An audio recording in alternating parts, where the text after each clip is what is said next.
on the radio who talks to me. I can't see him, but he talks to me. Now, live from inside the Ocean Casino Resort Studio, here's Mike Gill. We are live on a Tuesday edition of the Sports Bash, 97.3 ESPN, the 97.3 ESPN free mobile app, live video streaming on the X platform, YouTube, at Mike Gill Show. Give a follow. Here we go. Well, the big news today coming out of Miami after the Sixers lost last night, a team meeting that somehow has become public information. We've got it covered here on the Sports Bash as we start with this.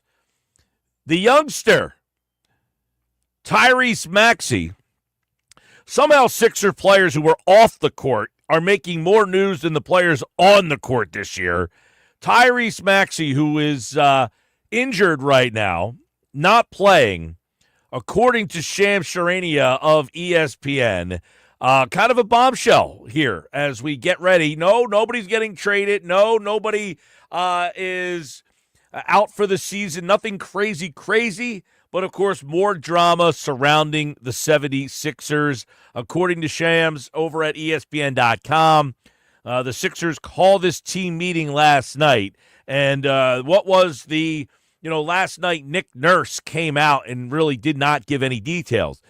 He did not come out for about an hour. So I flipped off the Sixers game.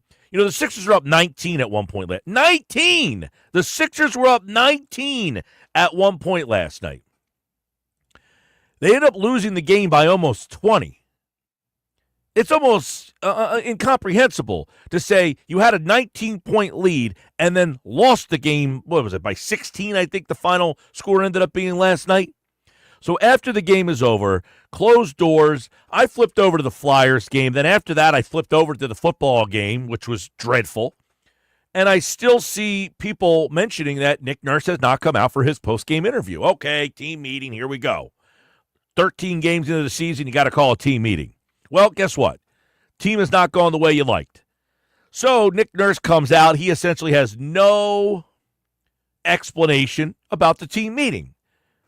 He was asked a couple of things in the meeting, about anything he wanted to add. He says, no, we'll see what happens at practice, and you really won't know until we practice, and then we play another game, whether they were receptive or not. Well, it turns out it wasn't whether they were receptive or not. It is whether he was receptive or not. According to Shams Charania over at ESPN.com, Tyrese Maxey challenged Joel Embiid to be on time to team activities, calling out the league MVP about being late for, quote, everything, and how it impacts the locker room from other players to the coaching staff. Now, that's just the first part of this. The second part of it is, hey, listen, Maxey and Embiid, they have a close friendship, they like each other, and they hold each other accountable. Okay, positive. Quote, Tyrese loves big fella, but this is the elephant in the room, a person involved in the meeting told ESPN. Players told Coach Nick Nurse they want to be, quote, coached harder, and the coaches in turn said they want the players to practice with purpose and attention to detail. The report suggested Embiid accepted the messages sent in the meeting, but he stated that he is sometimes confused about what the 76ers are attempting to execute on the court. Woo. All right. Hear from you guys. 609-403-0973. Let's get into this real fast. So Maxey challenges Embiid. The meeting basically suggests that Maxey says that Embiid needs to be on time. He's late for everything. First question, how long has this been going on? Is this a 2024, 2025 season, or is this perpetual in Embiid's entire past? Is he constantly late throughout his career, or is this just happening now? That's number one. Number two, I don't think the question is how does this get out? I think the organization clearly let this out.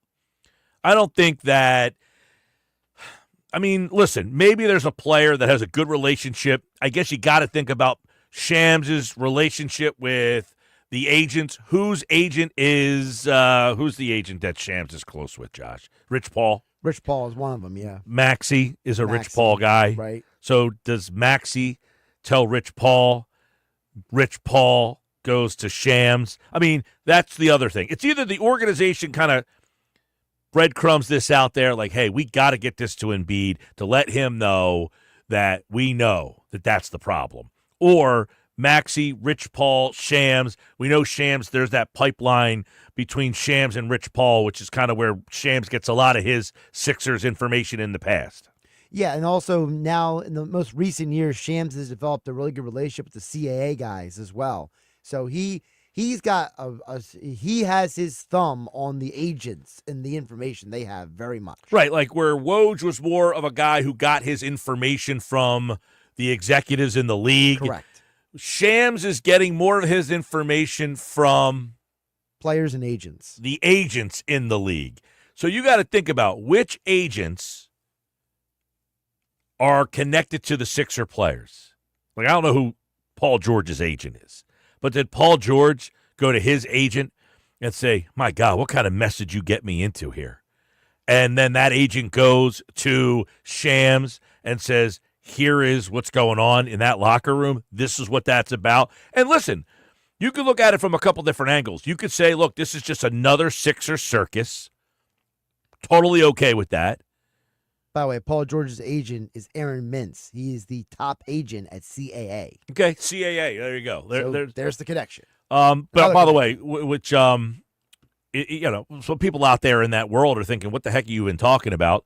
It's a world of information, and the information is coming from these agents that are giving it to the information guys at these different networks. And Shams was the rival to Woj for all these years. Woj was kind of a CAA guy, and Shams was getting his information from Rich Paul. Originally, yeah. Originally, right. Now that Shams is at ESPN, obviously Woj is gone. Those contacts have probably – so it either came from somebody in the organization who wanted this to get out. Correct. Because who's in that locker room that calls Shams Charania and says, hey, Shams, here's the deal. Or the organization says, hey, Shams, this is the details on this situation last night. Because the organization doesn't know how to approach Joel about this. So, two questions I really have is, how long has this been going on? How long has Embiid been perpetually late? Right. Is it just this year because of all the stuff that's going on? Is this something that has been going on for the last few years? Did this start when Nick Nurse came on board? Was it happening under Doc Rivers, etc.? The Sixers are up against this. According to ESPN stats and information, they are one of 108 NBA teams in NBA history to start the season 2-11 or worse. Only 8 of those teams made the playoffs. That is less than 1%. I mean, they would really, if they make the playoffs, now keep in mind the playoffs are expanded now with the play-in, but you are really up against history now. Less than 1% of teams make it in this situation. This season is spiraling way out of control. You know, I think the Sixers looked at it like this. Okay, Embiid's hurt. He's not ready to start the season.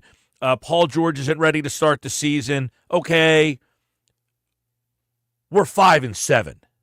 Not the start we wanted, but we're 5-7. Right, which is what half the Eastern Conference seems to be anyway.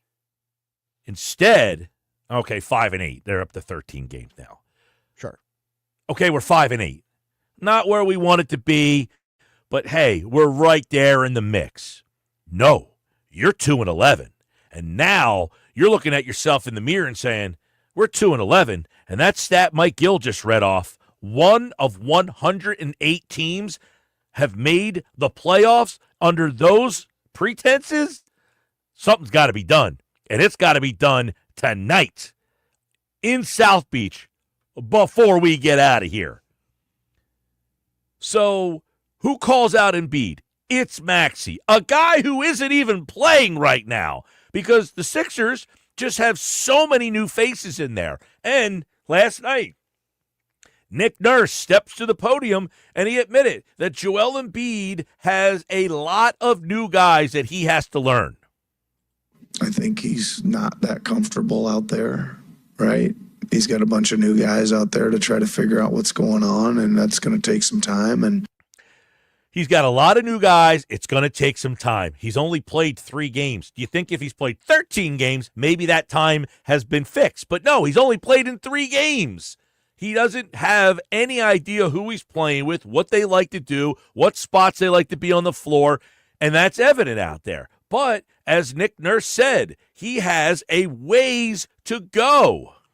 well, I think he's obviously not in rhythm and really rusty, right? I just feel like he's got a ways to go to get in rhythm. He's not in rhythm, and he's really rusty. Well, that's what happens when you don't practice and you only play 3 games. And you have all these new guys that you're playing with. You're rusty, you're not in rhythm, you don't know the guys you're playing with, and this is what you end up getting. Joel Embiid does not look like himself. He's obviously not the guy. His legs don't look like they're there. That elbow jumper, which is a home run, is turning into a single right now. He doesn't have the lateral movement. He can't move side to side.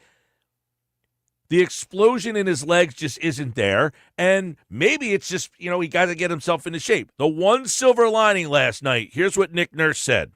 I took him out tonight. I was, getting a little worried about the minutes and things, but he wanted to go back in and try to get some more rhythm and some more conditioning and some more rhythm, right? So hopefully it'll come along here soon. So, okay, he took him out last night, and Joel wanted to go back into the game. Okay, he asked, hey, coach, can I go back in? Because for some reason he was out on the floor with the team down 20 with 2 minutes left to go in the game. You're wondering, what the heck is he doing out there? Okay, maybe he asked to go back out there. All of this stuff is a distraction about the team being 2-11. That's what this comes down. The team is 2-11. Joel's not ready to play. He doesn't know the guys that he's playing with. He's asking to go back out there.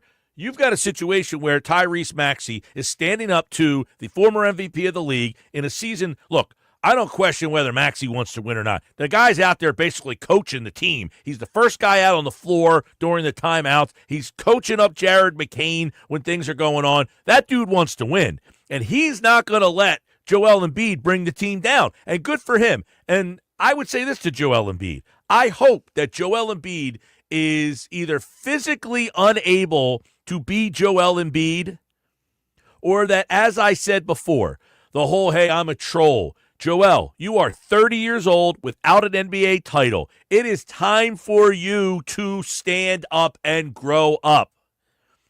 If you need Tyrese Maxey, a 23, 24-year-old kid, to call your ass out, maybe it's time for you to look in the mirror. Joel Embiid is a great player. He's the only reason why, by the way. Look at this team. They got Paul George. They got this guy. They got that. They suck because Joel Embiid can't play. When Joel Embiid plays, voila, magically, they're pretty good. Now, not this version of Joel Embiid, but for all the people who say, Joel Embiid's this, he's that, this team is only competitive when Joel Embiid plays. Now, you might say, well, what good is it if he doesn't play? Or what good is it if he doesn't play at the level that he has to play at? Or what good is it if he's late? Those are all valid questions. But let's not start knocking and banging the drum that Joel Embiid stinks and he's this and he's that. This team is only a championship contender because of Joel Embiid. And they better hope that this guy and this resonates with him. That one of his forget Shaq, forget Charles Barkley, they're not in the locker room every day. He doesn't have to look at those guys in the face the next day after they call him out on television. But when he walks into that locker room and he sees Tyrese Maxey, who calls him out in front of everybody, that's when he has to answer some questions. That's when he might have to say, you know what? This little freaking dude called me out. Are you kidding me? I'm going to show this guy. Yeah, it's one thing for Charles Barkley. When's he going to see Charles Barkley again? When's he going to see Shaq again? But Tyrese Maxey calls him out. You better hope this resonates. So the knee-jerk reaction, which is fair, the knee-jerk reaction will be to turn on Joel Embiid. this guy's lazy, this guy's this guy's that. Keep in mind, this organization is only what it is because of Joel Embiid. He's the only – look, every blame in the world you have is because Joel Embiid. Hey, this team's the number 1 seed. They lost. Why? Joel Embiid's hurt. This team's got the best record. They lose in the – why? Because Joel Embiid's not healthy. Every answer comes back to Joel Embiid. The knee-jerk reaction is to turn on Joel Embiid, blame him, which is 100% fair in the moment. Let's see what becomes of this and how Joel Embiid responds. All right? Let's see how he responds to this, because the question is, has this been perpetual, or is this just this season? Is this something that, hey, Leopard can't change his spots, or, hey, somehow he got into a bad pattern this year, maybe because he's not playing, maybe because he's not ready, and he's just late now? Or has he been late for years, and this is just coming out? Well, also, how about the fact that, one of the reasons why people like you, Mike, wanted Joel Embiid to go to the Olympics was to be around other pros, guys who have won championships, so he could see and experience and feel that different type of environment. Did it just not rub off? Is he just ignoring everything he saw in the Olympics? Don't know what he got taught at the Olympics. Don't know if it resonated with him. Don't know, haven't heard anything. Hey, Joel Embiid. Well, Joel Embiid himself said that he loved being a part of the Olympics. He enjoyed the experience. He thought it was very beneficial. Yeah, well, I mean, enjoy the experience. Maybe he was being in France or being in another country. I don't know what part about the experience he enjoyed. Another report coming out before, that basically suggested that Joel Embiid forced himself to play through injuries. This happened back in the playoffs and that kind of stuff, back in the Golden State game, all that stuff, that he's forced himself to play through injuries. Okay, Joel, he said it before, I've done so much for this organization. I don't question what Joel has tried to do for the organization. But if your teammate is saying you're late and that's rubbing off on Jared McCain, that's rubbing off on, I don't know, but the only issue I would have with that is, and believe me, I'm not validating being late and saying you should accept it. My only question would be, I guess you have all these veteran players. This is like the oldest team in the league. Right. So it's not like, I'm sure Eric Gordon and Kelly Oubre and Paul George and Kyle Lowry have played with guys in the past. Andre Drummond. That have been a little diva-ish. They all have, yeah. Right. So is this like eye-opening to them? Like, man, this guy's late all the time. Or are they used to playing with the stars that are there, first one to leave, last one to leave? First one to get there, last one to leave. Well, I think there's a part of what Maxey said that, the reason why it's a theoretical trickle-down is maybe less because he's being a bad influence, but it's kind of like, man, the most important person to our success doesn't care as much as we do, and it's disheartening.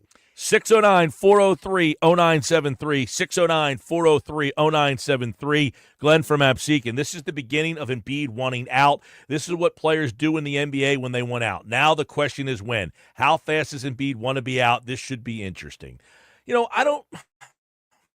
I've never been on the side that Embiid wants out. And him signing an extension, number one, I don't think you can trade him because of the extension he just signed. You can't trade him for a certain number of days. I believe it's near the trade deadline, but I have to pull up the Bobby Marks article again. So that would be one thing. Number two, did he want out when he signed that extension? That wasn't too long ago.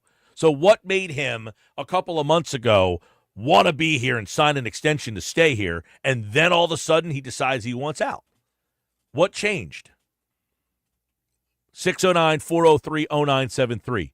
The only question I had, and I asked this question back at the time, when he shoved the reporter and then apparently the team grabbed the reporter and apologized to him, did Embiid say, they didn't back me in this situation? So it's 6 months. So from the date of, that was in August. So 6 months from August is when he would be eligible to be traded. So he signed in August. So it would be basically right around the trade deadline. Mm-hmm. Yeah, so he can't be traded. And quite frankly, I don't like that would be the one question is how that whole shoving thing got handled. Did he feel like the team kind of didn't take his side? Right. Is he maybe pouting a little bit because he feels like, nobody stuck up for him? Yeah, exactly. I mentioned that at the time. Does he look at that and say, the team didn't really stand up for me? They took the reporter's side. I mean, we have all been critical of it, how, Joel obviously has a sensitive point when it comes to his brother and his son. And I think most people are a little sensitive when it comes to their family. But you could argue that what was written about him wasn't necessarily, it wasn't like what was written about him was like, like defamatory. You know what I mean? It wasn't like, what was written about him, his brother and his son was like, bringing his family into the equation was crossing the line. The details of the article questioning whether or not you can say is an opinion. I don't know that it's an accurate opinion. Well, maybe it's not an accurate opinion, but I don't think. Basically, the question in the article is that hey Joel, you say you're doing this for your brother. How would your brother feel about how you're handling this? You're supposed to be an example for your son. How are you an example for your son if you're doing it this way? That was what the column said originally before they edited it. Yeah, well, and listen, I think there was a way to go about it, just saying, hey, there are people in his life that he has kind of said that he wants to play for, and look, did he look at it and say the organization did not take my back, did not take my side? Right, they didn't fight for me. But if they didn't fight for him and he feels that way, shouldn't that be a conversation that he has with the organization? No, maybe. Listen, he could be. Look, I think Joel is a passive-aggressive kind of guy. That's part of the problem here. So his thing is to kind of laugh it off. Hey, Joel, there was a meeting. What was said in the meeting? His answer was, there was a meeting last night? I didn't know anything about it. It goes about meeting, I guess, without going into the specifics of it. Was it possibly written down? Oh, we had a meeting? Oh. No. We had a meeting? We had a meeting last night? That was Joel. When he was asked about the specifics of the meeting, his answer was, we had a meeting? And you heard him smirking in there, too, which goes back to your comment about 10 minutes ago, Mike, about how, this guy says he's a troll. And it's like, okay, Joel, well, when are you going to grow up? Yeah. Oh, listen, the whole I'm a troll thing, it's got to end, okay? I get it. He has said in the past, like, that he will always have fun playing this game, but that act is getting old. Well, it's also getting old because Joel is starting to turn into the guy, and we've all worked with these people, right? It's the guy who puts in the half effort. Like, we've all worked with people, and Mike, you and I could probably think of people as I'm saying this. We have worked with people, and so is everyone listening on 97.3 ESPN, who they use all of the situations where they should have done a better job. They should have put in more effort. They should have been on time, and they turn everything into a joke. Oh, haha, isn't this funny? And you turn around and you're like, dude, I'm showing up on time. I'm doing my job. I'm doing what's asked of me. You're not, and you're turning it into a joke. And so is there part of the Sixers are looking at Joel that way? They're saying, Joel, we're doing our job. We're showing up. What are you doing? And Joel's like, oh, isn't this funny? Yeah, I think Embiid has probably gotten away with a lot of this for years. Didn't have anybody to really push him on it. And now there's a player that wants to legitimately win more than anything else. Like Ben, I don't think was that guy. Definitely not. Now, the question is, he had Jimmy Butler here. Right, and he still loves Jimmy. He said last night Jimmy's the best player in the league. That audio is circulating around. Mm-hmm. That's why people are now speculating that he's trying to create a dynamic to force his way to Miami. 609-403-0973. Got a lot of texts coming in. We'll get to those coming up here on the Sports Bash. Colin Thompson at 5:30 tonight. We'll talk a little Birds with him. We'll also get into the Sixers lost last night and how it happened, why it happened, and why this team's in some big trouble. But the big news today, Tyrese Maxey calls out Joel Embiid, challenged him in a meeting, says stop being late for everything. Can this season be saved? Maxey calls out Embiid. Are the Eagles elite? It's the Sports Bash live on 97.3 ESPN, the 97.3 ESPN free mobile app, live video streaming on the X platform, YouTube, at Mike Gill Show. Follow along. Use the hashtag SBLive. More Sports Bash coming up. It's the Sports Bash with Mike Gill. And I am the voice of the voiceless. On 97.3 ESPN and the 97.3 ESPN free mobile app. Celebrate the holidays at Mud Hen Brewing Company. Friday, December 6th. Don't miss their White Christmas Party with circus performers, adult face painting, and live music by Don't Call Me Francis at 7 p.m. Then on Saturday, December 7th, join them for their Christmas tree lighting and hospitality night with Santa, a milk and cookie bar, free face painting, and caricatures. Enjoy live music by Animal House to keep the party going. Join the festive fun at Mud Hen Brewing Company, Wildwood. For details, visit mudhenbrew.com. Time to work on your gift list with Black Friday deals at the Home Depot. Right now, get a select tool from top brands like Ryobi and Milwaukee for free when you buy a select battery kit. Choose from reciprocating saws, multi-tools, sanders, and more. Whether you're stocking up on power for your personal workshop or grabbing the perfect gift for someone else's.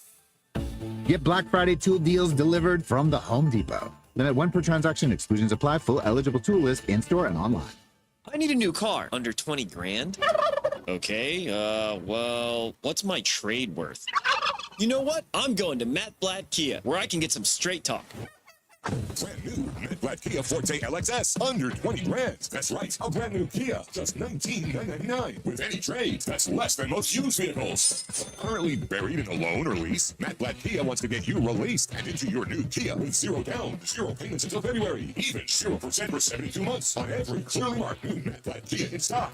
So bring any trade, because if you have a job clearing $450 per week, we want to get you approved today. It's gotta be a Matt Blatt Kia. With approved credit, 24 EV line, $13.89 per thousand finance. Not all will qualify. Credit and down payment. Offers can't be combined. Go to mattblackkiafj.com for complete details, or 888-505-6670. Price includes all costs to be paid by consumer, except for licensing, registration, and taxes. Repaying and rebates and incentives to dealer. Expires 12/4/24. Matt Blatt Kia, 6211 Black Horse Pike, Egg Harbor Township, and on Route 37 in Toms River. This Thanksgiving, Target makes hosting easy with our lowest prices of the season, like Good and Gather Premium Turkey for 79 cents a pound and quality green beans for 55 cents. Or classic stovetop stuffing on sale for $1.99 and delicious Favorite Day apple or pumpkin pie for only $4.49. Plus, get unlimited same-day delivery with a free 14-day trial of Target Circle 360 to make planning even easier. Save more on hosting. Happier holidays from Target. Restrictions apply. Something is happening here. Off the New Jersey coast, a new offshore wind project is generating nearly $2 billion in economic benefits for the state. We're generating thousands of local jobs, but the most important thing we're generating is trust. Look closer at Atlantic Shore's offshore wind, and you'll see that we're generating a clean energy future with a team that values safety, the environment, science, and a commitment to being a good neighbor. Learn more at AtlanticShoresWind.com.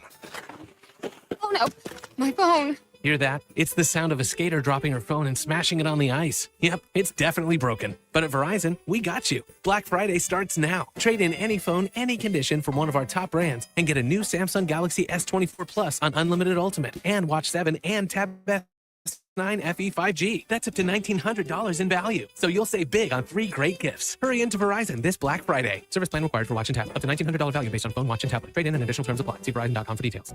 I'm Dr. Caitlin Baston, New Jersey's health commissioner. As a physician and a mother, I know the importance of vaccines. They protect us all from serious illness. With your kids in school, help them stay healthy and ready to learn. Get them vaccinated against COVID, flu, and other preventable diseases. Set a date today. Learn more at nj.gov/health/vaccines. The holidays are here at the Home Depot, so let's get to decorating. Find your perfect tree in our huge assortment of shapes, sizes, and styles. Like the easy-to-assemble Jackson Noble fir, with pre-lit branches perfect for styling with all your favorite ornaments.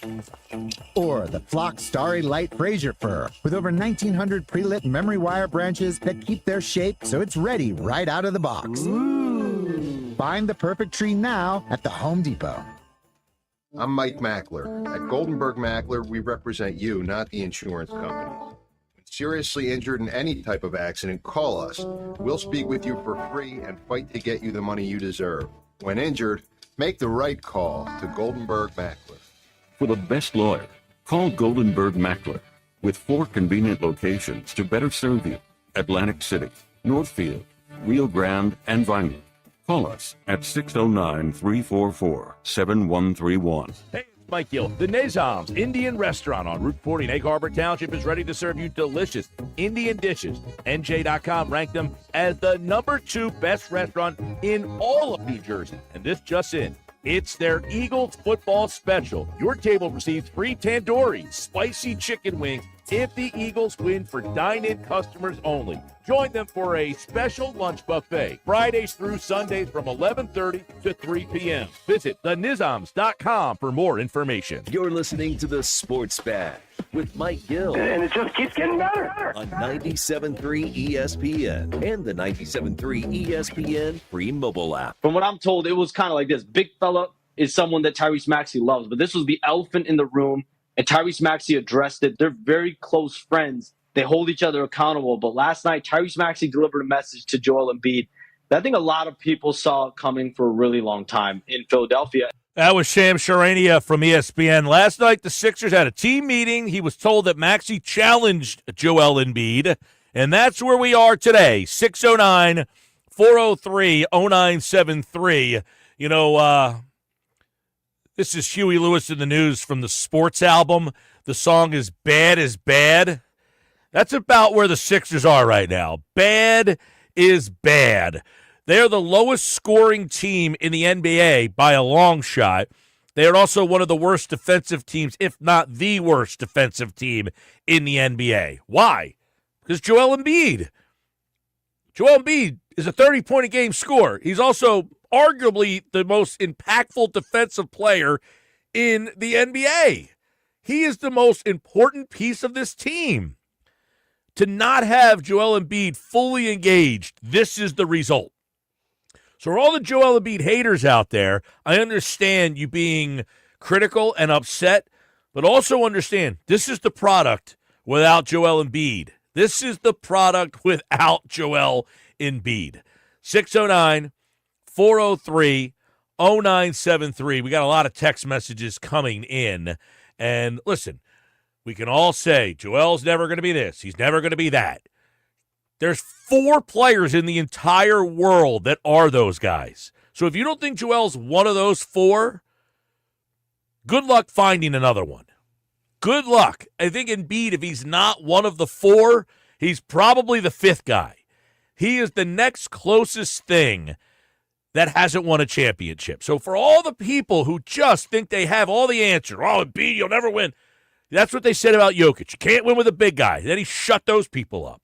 You can't win with this guy. There's only 4 guys in the world that you can say you can win with this guy. That's it. And maybe that mantle is changing right now. Maybe it's leaving the LeBrons and you're adding who? Who are we adding to that list? Jason Tatum? Obviously, they just won. It was Durant. Now it was Curry. I think LeBron, Durant, and Curry are probably out. And Jokic is probably one of the 4. So if you're telling me Embiid's not one of those 4, then there's only 4. Everybody always wants to get rid of the guy who hasn't won because he hasn't won. There's only so many franchise quarterbacks. There's only so many NBA legit all-stars that can win. And if you're saying Embiid's not one of them, then there is no fix. You don't just say, hey, guess what? Embiid can't do it. He's not that guy. Time to move on. Well, the fix has to do with the fact that everyone you just named, Mike, all those guys, they've won championships. They've done it. Joel hasn't. And they were all guys, they all won championships, and they were all guys that took a while to do it. Well, but they were also something else.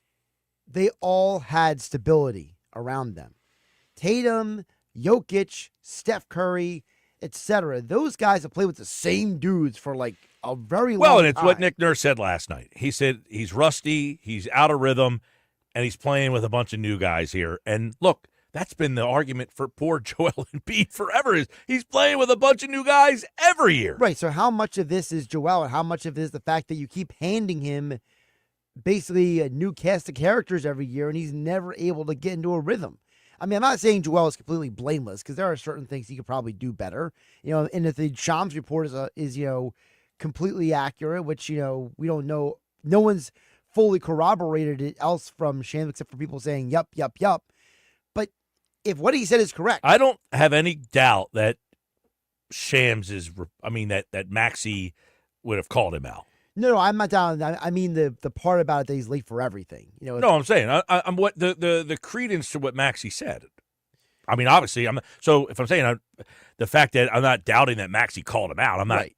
I'm also not doubting the credibility of what he called him out for. But what I'm saying is that if this is what happens, is this part of what happens when a guy has no stability in his life? He just mentally is just burned out. I don't know that it's fair to ask that. I mean, why doesn't he have stability in his life? I mean, he's married. He's got a child. No, I mean in his professional life, is in his world, his environment. He goes. Well, yeah. I mean, the fact that the team keeps doing this for him. But was maybe that was the wrong strategy? They're saying they're doing it for him, but Joel apparently recruited Paul George.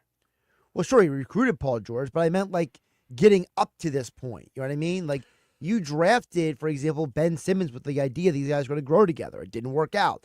You got rid of Brett Brown and brought in Doc Rivers because you're bringing in a championship coach. Like you're making all these moves and none of them are working. Is maybe Joel Embiid at some point just like I'm tired? Then don't sign the extension. Say that. He just signed an extension in August. Well, did he not want to be here? He's passive aggressive. Yeah, I mean, still, he could say it. Being passive aggressive is fine to say it through your agent. Tell your agent, I don't want to sign here. I'm done. Or maybe just get the money while you can. The money's there for him. He could have. Joel Embiid could get paid wherever he goes. People act like nobody wants this guy. Joel Embiid will get paid. Oh, he definitely will want it. So the answer to these professionals, well, maybe he could have got paid whatever money he wanted to. I'm just trying to rationalize how this even happens. Big Al and Violent. Joel had the wrong mindset to start the season. Maybe a lost year. What was Joel in my mindset to start the season? That's a great question. What was his mindset? Big Al, wouldn't we think that Joel was excited by the fact that he got some of the things that he asked for? One of the problems with Joel, people say, oh, you need to step up. You need to ask and recruit more. Well, he went out and got Paul George. A lot of people said Joel kind of recruited Paul to come here. Right. So then what does that mean? Did he recruit him and not did he recruit him and then regret it later? Like, how does that even work? It's perplexing. Him and Maxey will apparently get along. Right. As the report says today. Right. Shams says they're best friends. Tyrese loves big fella. He didn't say they're best friends. He said they have a close friendship and a history of holding each other accountable. So this shouldn't be crazy to Embiid. I guess the question would be, is that relationship potentially fractured because they have held each other accountable in the past, but we've never heard about it? I've never heard that Tyrese Maxey has called out and held Embiid accountable, not to this level. I haven't either, but is this maybe the last straw? That's what I'm saying. Is this the one that Joel says, we were boys and you stabbed me in the back? You let this out. Now, we're just assuming, I got to assume it either came from the organization or it came from an agent. And if Maxey's the one putting it out there, hey, Rich Paul says to Maxey, what went on in that room last night? Man, Rich, this thing's a mess. I told Joel, dude, you're late all the time and I'm sick of it. Could be. Or what if it was Paul George and he goes to his agent, Aaron Mintz, and says, dude, we had this meeting last night. I got to talk to you about this thing, man. Mike, they will never win a championship with Embiid. He's soft and lazy, ton of talent, but a big wuss. He is not. He will always come up short. Has a mental glitch. Trade him now before he self-destructs. You can't trade him now. His contract doesn't allow you to trade him. You can trade him a couple months from now, but you can't trade him now. I don't like this narrative that Joel Embiid is soft. I mean, the guy's played through a million injuries. I mean, how many times do we have to document for you people that Joel Embiid's not soft? If you want to say he's injury prone, okay, I can work with that, but he's not soft.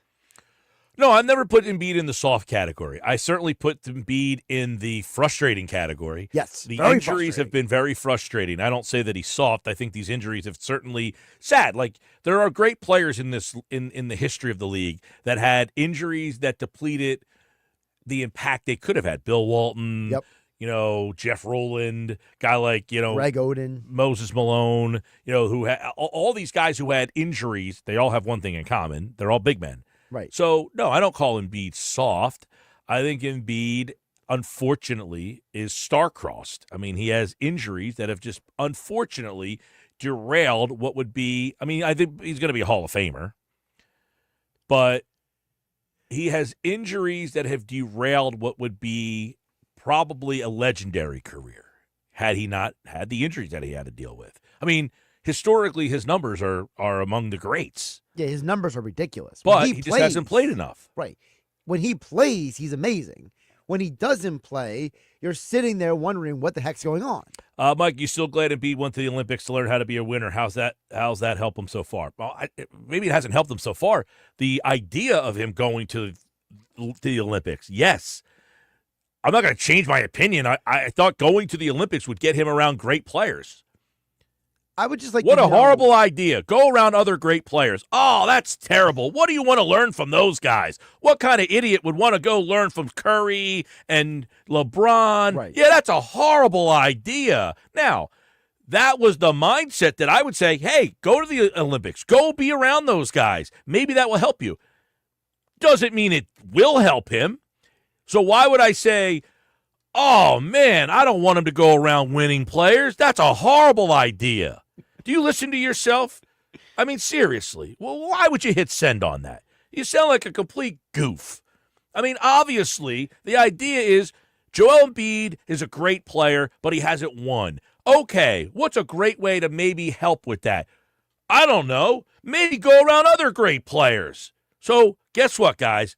I'm going to go to the Olympics, and I'm going to go around other great players and see what those guys. Now, I can't control what he took from it or not, but that's my mindset. So, yes, I am glad he went to the Olympics. Am I happy with the way he returned from the Olympics? No, but I wouldn't change my reasoning on why I wanted him to go to the Olympics. I wanted him to go to the Olympics to be around other players who have won championships, and that maybe that would be a way for him to open his eyes. He didn't play enough at the Olympics to do anything. It wasn't like people are acting like he went to the Olympics and played 35 minutes a game out there, and, well, he played in the Olympics. He played like 8 minutes a game for them. He had no impact for that team. So let's stop acting like he went to the Olympics. How could he do that? He barely played on that team. So, yes, I am still glad he went to the Olympics. No, I am not glad at what happened after the Olympics. I look at Joel going to the Olympics like in other professional industries where you send people to like. By the way, give me a great player who you don't see play on the Olympic team. What great player said? I mean, yeah, there are times where some guys decline the invitation. Very rarely. But being on the Olympic team is for what? Great players. That's who plays on the Olympics. The best of the best. That's why you go there, to play with other great players. It is the ultimate honor to go play for your country. Oh, bummer. Joel Embiid got asked to represent his country with the other greats of this league. What kind of idiot would say no to that? See, to me, I look at the Olympics like this, Mike. I look at it as in other professional industries, you get sent to certain classes or schools or activities that put you around people who are as good or better than you at your job, conventions, right? And you learn and you connect and you say, hey, I'm going to bring these ideas back with me. To me, that's what the Olympics were. You sent Joel to the convention. You sent him to the event where he was going to learn and bring things back with him. Now, if he doesn't bring the information back, and all he did was party it up at the convention. First off, Embiid doesn't drink. I didn't mean literally drink. I'm just saying, for people out there, have been people who have said that he partied too much or whatever. Yeah, well, they're also idiots. That is one thing. So let me ask this question. Yeah. Are the fans of Anthony Edwards wondering why he went to the Olympics? No. How about Jason Tatum? Nope. Okay. What about Steph Curry? Probably not. Anthony Davis? No. Tyrese Halliburton? No. Devin Booker? Definitely not. Kevin Durant? Nope. Does any fans of those teams say, well, why would they go and play for the Olympic team? They'd have to be idiots to ask that question. So why would we ask the same thing for Joel? Oh, well, because maybe he was hurt. He played in the Olympics. So something's not adding up to why he's not ready. Yeah. Something that we don't know all the information about is led up to this point. Yeah, the And Olympics. we're getting bits of information. The question about the Olympics is an irrelevant situation. Every great player in this league played in the Olympics. Nobody's questioning why they were there. The question is what happened after the Olympics, right? As to why he's not ready to play. Right. What happened from when Joel Embiid came back from the Olympics to when they went to training camp? That, like, what was it, like 5 weeks or whatever? 609-403-0973. I don't, I don't know what kind of practices Steve Kerr was running for these things. Like, are they rigorous? Probably not. Are they just kind of whatever? Like, they had to practice to get ready. I mean, to play in the Olympics, they had to have practice. Right. So it's not like he was doing nothing. There was training camp for the Olympics before they went to France. Right, exactly. They were getting ready for it. So imagine he practiced. Yeah, he had to. Yeah. 609-403-0973. 609-403-0973. How do you like the process now? Don't like it any less than I did before. You asked that question in Oklahoma City. See how they like it. You could say, I didn't like it didn't work for them, but I have no problem with what the Sixers did. Oklahoma City has the best organizational setup in this league right now. They have the best team, and they have the most draft choices in the league. So that's a dumb question. You could say, I didn't like what they did. Right, that's different. Yeah, but the Sixers just what they did is not different from what many teams in this league are doing and have done and will continue to do. They just had a lot of things not go their way. No problem with that. I have no problem with what they did. Their execution, not very good. I would do it again in a heartbeat. So, bad question. 609-403-0973. 609-403-0973. Because guess what? If they did not do that, you would never text a question in or talk about the Sixers ever. You wouldn't care about the Sixers. The fact that you asked that question proves again that the process was meant for people to have a care about the team, like or dislike. Either way, just not apathy, which is what you had before. 609-403-0973. More Sports Bash coming up. We got so much to dive into. Embiid, Maxey, can this season be salvaged? Holy mackerel. We got more Sports Bash on the way. 97.3 ESPN. You're listening to the Sports Bash with Mike Gill. And if you're not down with that, we got 2 words for you. On 97.3 ESPN and the 97.3 ESPN free mobile app. 97.3 ESPN has teamed up with Seize the Deal for incredible weekly offers from some fantastic local restaurants. Here's this week's big deal. Get a $50 gift card, good for use, at Bruno's Italian Market in Ventnor City for just $25. Get this great deal starting Friday at 9 a.m. at seizethedeal.com. Hurry, chances are this deal will sell quickly. For more info on this great deal, go to seizethedeal.com. Seizethedeal.com.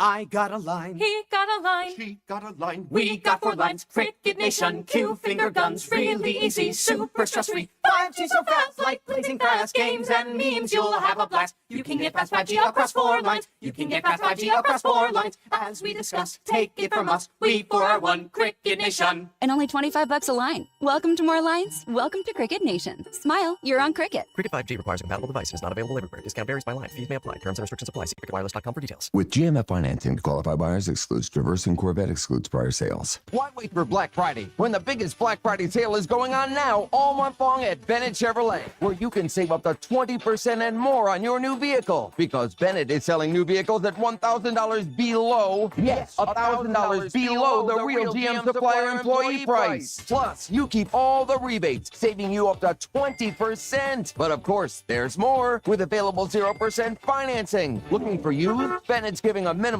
$10,000, a minimum 10 grand for your trade, no matter its condition, towards any pre-owned in stock. Imagine what you'll get for a good trade if Bennett's paying a minimum 10 grand for total junk. Bennett's deals are unbeatable during our Black Friday sales event, and there's never any hassles or sales pressure, because our non-commissioned sales staff is paid on your satisfaction, not how much you spend. The best Black Friday sales going on now at Bennett Chevy, Egg Harbor Township, and BennettChevy.com. Together, let's drive. Prescription products require completion of an online consultation with an independent healthcare provider and are only available if prescribed. Subscription required. Additional restrictions apply. See website for more details and safety information. Did you know millions of people are getting prescription medications for weight loss, sexual health, better sleep, and more, all online? RexMD.com has made getting these medications fast and easy, with free delivery of the most popular medications right to your door. Just fill out a brief survey, and if appropriate, we'll prescribe and ship clinically proven options to help with issues like weight loss. I've lost 45 pounds so far. It's nice to get back into clothes that I haven't been able to wear for a long time. We can also help with insomnia.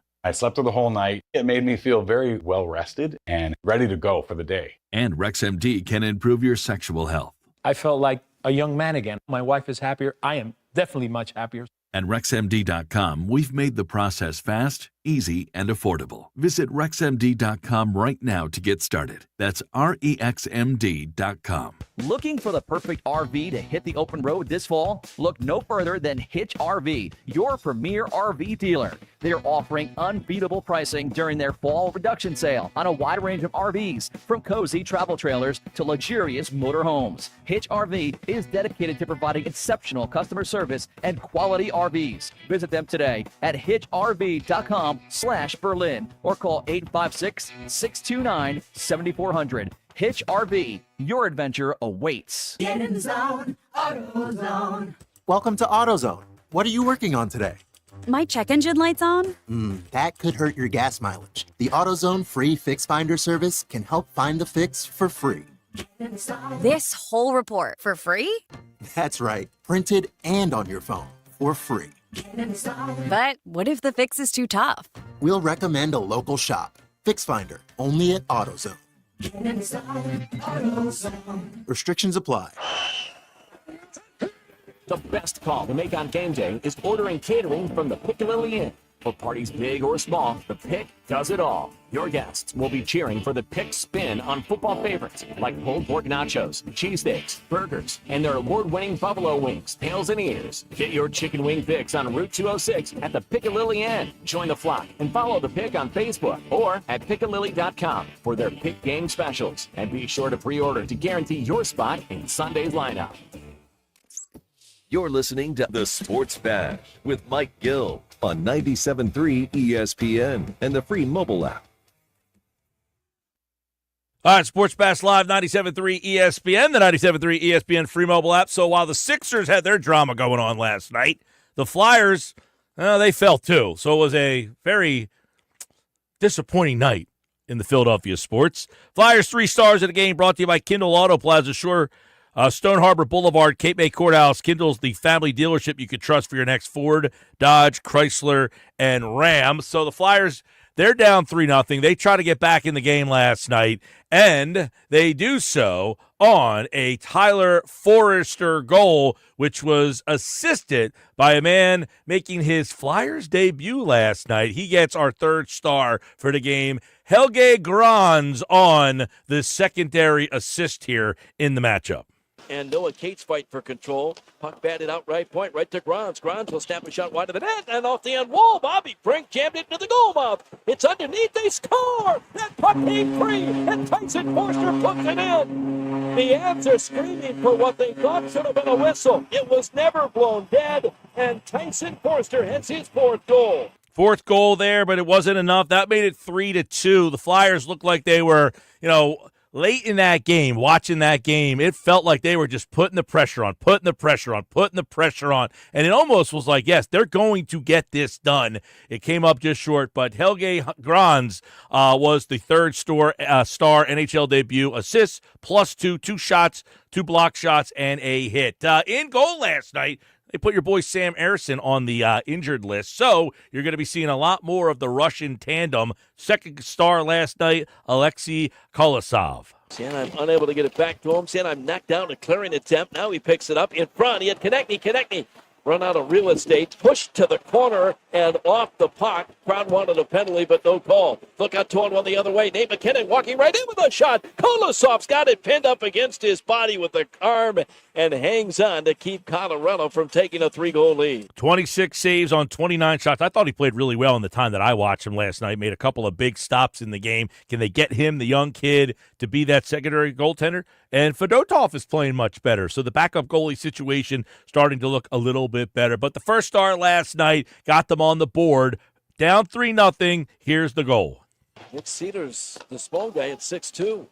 Here's Konechny in the high slot. Tippett with a shot. He scores! Oh, and Tippett wires in his 4th of the year. And with just over 8 minutes to play, the Flyers have something to build on. It's a 3-1 Colorado lead. Owen Tippett with the goal, 3 shots. He had 4 hits on the night, played really well in the game. Owen Tippett is Kevin Durso's first star of the game, and that is presented by Kindle Auto Plaza, Stone Harbor Boulevard, and Cape May Courthouse. Those calls, by the way, from our sister station, Rock 104.1 for Flyers hockey. Tomorrow night, the Flyers take on Carolina, and you can hear that game on Rock 104.1. But right now, I need caller number 7, 609-573-3776, 609-573-3776. Caller number 7, you are entered into this year's 99 Growlers Party live at Mud Hen Brewing Company in Wildwood on Wednesday, November 27th. We will be live at Mud Hen Brewing Company. We will have 99 pairs of tickets, 99 Growlers, 99 qualifiers, 99 winners. Win tickets to see the Eagles play the Steelers, club box seats at Lincoln Financial Field, Sixers tickets, Flyers tickets, concert tickets, and tickets to see area shows and more. We will be live at Mud Hen Brewing Company, Rio Grande Avenue in Wildwood. Caller number 7. We'll see you there. Good luck.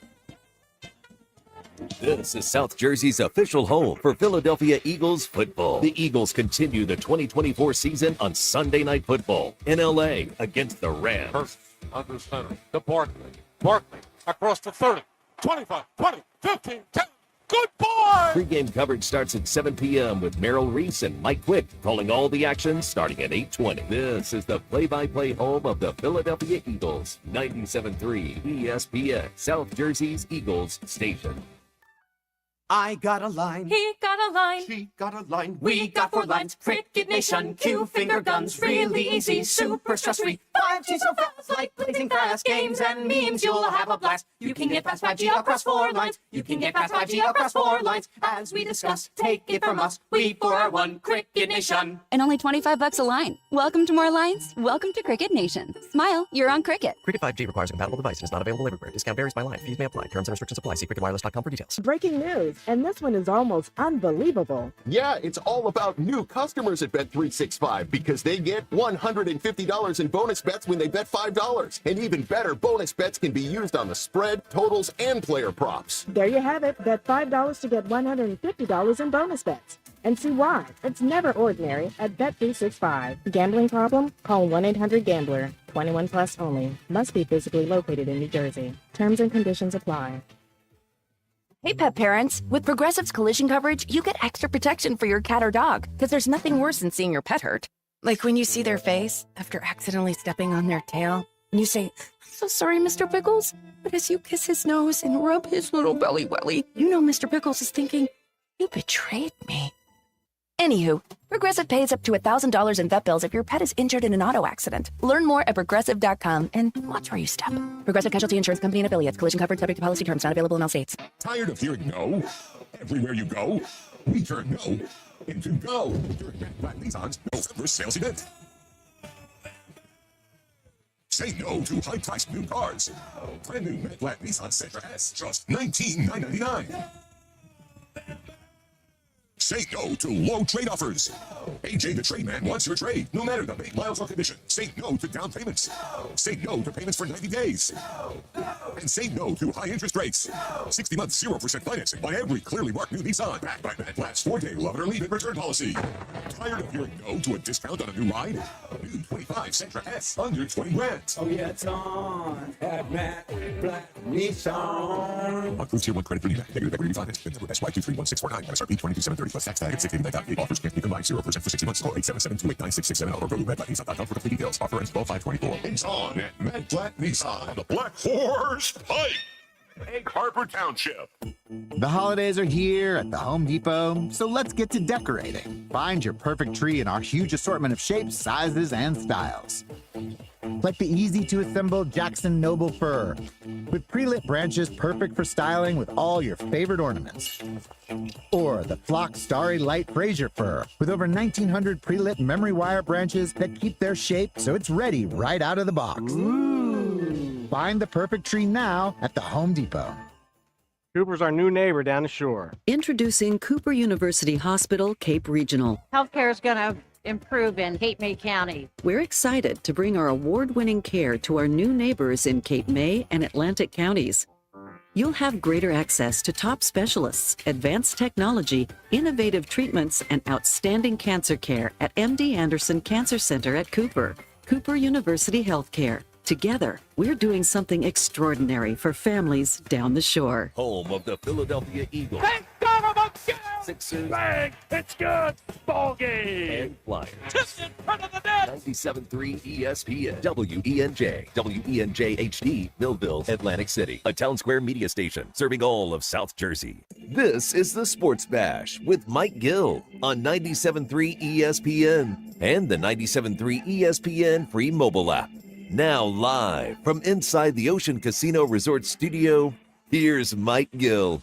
Sports Bash Live, 97.3 ESPN, the 97.3 ESPN free mobile app, live video streaming on the X platform, YouTube, at Mike Gill Show. It is 3 o'clock, right after 3. Time to shift our attention over to Little Eagles here. John McMullen, Birds 365, and Sports Illustrated set to join us. And, you know, John, the Eagles always have their fair share of drama. The Sixers, I think, trump that tenfold with some of the stuff that they do. But generally, from your experience covering the team, when there is a team meeting and the contents of that meeting trickle out to the media, the national media, does that come from the organization side or an agent?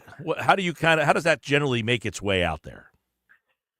In general, it's usually from a player in that type of situation. But, everything's a little bit different. And I don't know what it's at. That certainly sounds like it's coming from a player from what Shams reported. But that would, that's pure speculation. Right. It's always a little bit different. But, generally, when you're talking about a players-only meeting, it's players only, so it's going to come from the player. Right, like Shams has had a history of getting stuff from like Rich Paul. So, knowing that it was Maxey involved in the conversation, it almost feels like it's kind of like Rich Paul getting it from his client and then passing it over. And did the organization kind of like give the okay to let that get out there? Well, yeah, I mean, with the Sixers, it's such an egregious mess. It's a you-know-what show. So it's kind of, I think they're coming to the end of realizing a championship culture without a championship culture. Yeah. And it doesn't matter how talented a particular player is, if he doesn't do the things you need to do to be a winner, you're not going to win at the highest level. So, I think the underreported. So the one thing you hear about all the Michael Jordans, Kobe Bryants, LeBron James is, they have the God-given ability, but they have the work ethic to match when it comes to, trying to become the best. and that's not here. And I think the Sixers are finally coming to that conclusion. All right, John.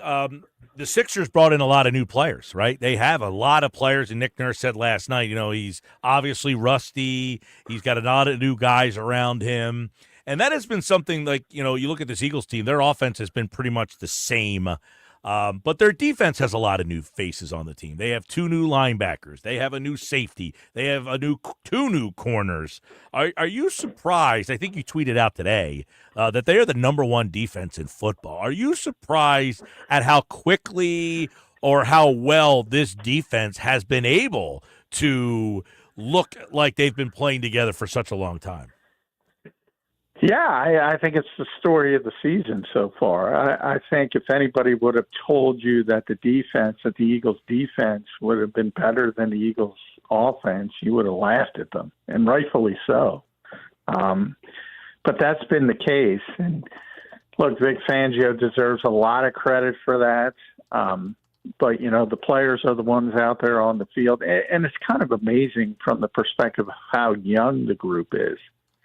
So, besides Brandon, Graham, and Darius Slay, it's an extremely young defense, and so many guys, starting with Quinyon Mitchell, Cooper DeJean, a cornerback, but also, not even rookies like Nakobe Dean, who's barely played when you talk about his first year being on special teams, his second year limited to 5 games.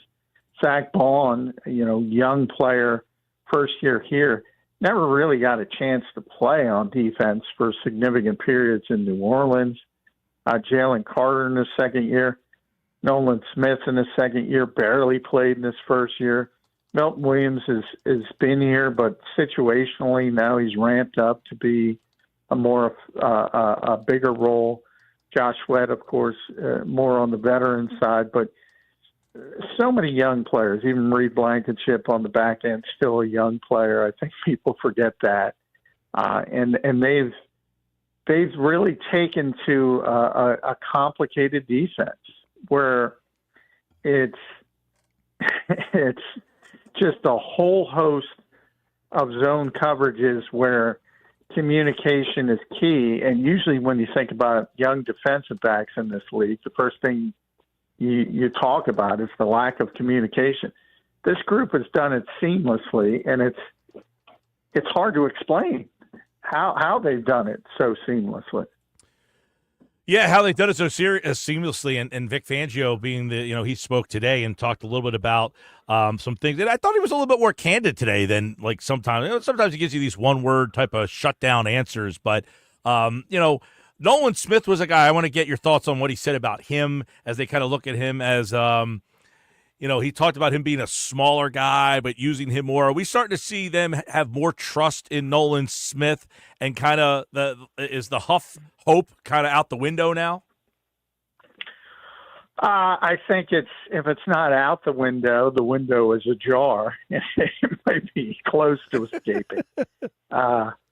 Yeah, I mean, he is injured. It's a legitimate injury, and it's scaled back his playing time even further. Ironically, he's played better at this time. I look at Bryce Huff as an interesting situation. He hasn't played that badly. Like, if you look at him from the film, if you look at all the rankings, the PFF rank, like, he's played okay. But he's played okay in a limited role, and he's getting paid $51 million to be the replacement for Hassan Reddick. So that's the issue. Not that he's been this egregious embarrassment of a player. If he were what he was in New York as a fourth man in rotation, you go, that's fine. Mm-hmm. But that's not what he was brought here for. Right, they paid him. They paid him essentially to replace Hassan Reddick. Yeah, exactly. So that's where the disappointment, and rightfully so, comes in. But they have the number 1 defense, so it's tough to complain about it. Other than it looks bad on Howie's resume.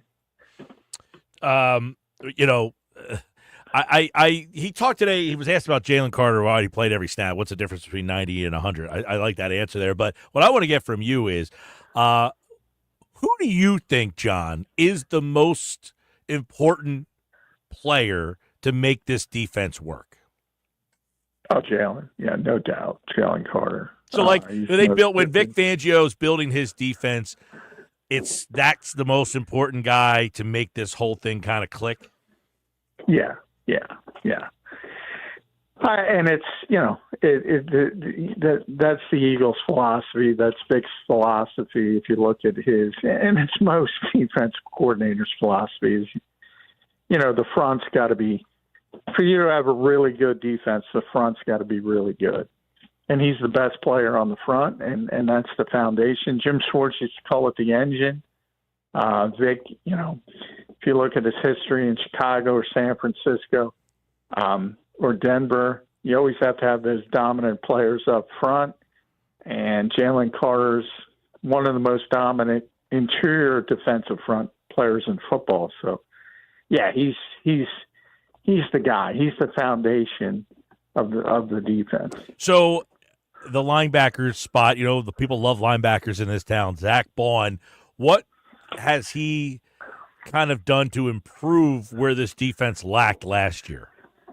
Well, he's been great. He's been arguably, they got him for $1.6 million.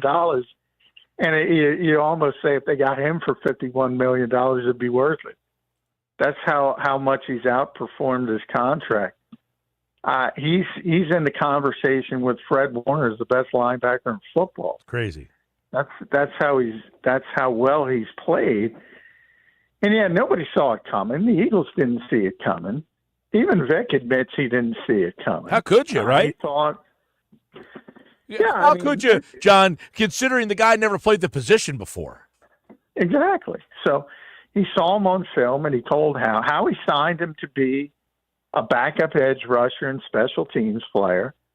And Vic started looking at his film and saying, you know what, I think this guy can play off-ball linebacker. They had an opening or they had a need to push Devin White at off-ball linebacker. And they said, let's give him a shot here. And it's just been a home run, a grand slam. Yeah. He's like Freddie Freeman in the World Series. Yeah. They're hitting a home run every week, every at-bat. It's been unbelievable. That, and then, we heard so much about Nakobe Dean in training camp that he was the best linebacker out there. Last year he got hurt. He's been kind of banged up. We never really got to see extended play from him. But how far along has he come in that spot? Oh, he's playing very well. Kind of mimics the Eagles as a whole. Wasn't very good before the bye. Has been very good after the bye. He's getting progressively better and better, and if that continues, you really got something linebacker. They haven't, even if you go back to 2022, I think, T.J. Edwards had a tremendous year, but, Kaiser White was just kind of okay. He's fine. There's nothing wrong, but he wasn't an upper-level player. Here you have Zach Baun, who's playing like one of the best linebackers in football, and Nakobe Dean, who's been playing at a really high level since they came back from the bye. So, tremendous production right now out of that position. I want to get your thoughts. We're kind of looking around. I know, we're about 11 weeks in here. You're kind of overviewing everything. We'll take a look at how this team matches up with the Rams down the road. But Quinyon Mitchell, I can't imagine that they thought they were getting potentially the best corner in the league when they drafted this guy. Well, I got to pump the brakes there. He's been tremendous, but he's not the best corner in the league. I do think there's a little bit of misunderstanding of what's going on. I mean, they didn't play one snap of press coverage, man-to-man coverage against Washington until the 8th drive, I believe, which is essentially when they took the lead. The whole game was zone, matchup zone. And he's doing a tremendous job. And that's the way Vic plays. So Vic is playing to his strengths. It was also the quarterback. They wanted to make him play quarterback, as C.J. Gardner-Johnson explained. This week it's going to have to be something different because Matthew Stafford is the exact opposite. You don't want him to play quarterback. You want to speed him up. You want to get him off his spots where he's comfortable. So they're going to have to go a different way. But I see all these stats from, they're in zone coverage. And I think a lot of fans get really hyper excited about that. Now, saying all that, Quignon's been phenomenal as a rookie corner. He's not Jalen Ramsey. He's not Patrick Surtain. He's not those guys. But he's really, really, really good as a rookie corner. Well, I'll tell you, maybe he's not the best. Maybe that's a little hyperbole there. But to have the confidence of a rookie being able to be in that kind of conversation of, hey, are we getting a shutdown guy, and what that means to the back end of this defense, which was such a breakdown last year with James Bradbury was just awful last season. It was such a problem. The improvement, And Cooper as well. Cooper's been phenomenal as well. So you have two rookie cornerbacks playing at a very high level. But I think understand that, this is a very, very, very zone-centric team. So there's not a lot of man-to-man coverage out there. So there's nothing wrong with that because it's working to a very high level. They are down to 18.8% blitz rate after that Washington game because they just played the entire stinking game was zone. Yeah. And if it works, it works. But you're going to get tested at some point. And it might be this week with Stafford. It might be somewhere down the road where you can't sit in that zone or he's going to pick you apart. It's going to happen. I don't know when. Yeah. And then we'll get a better indication. Well, I'll tell you what, it does. I mean, for what I've seen from this secondary, it is night and day different from what they did last year. And look, let's get into this matchup a little bit. And the type of receivers the Rams have, is this the type of receivers that might give the Eagles secondary some problems?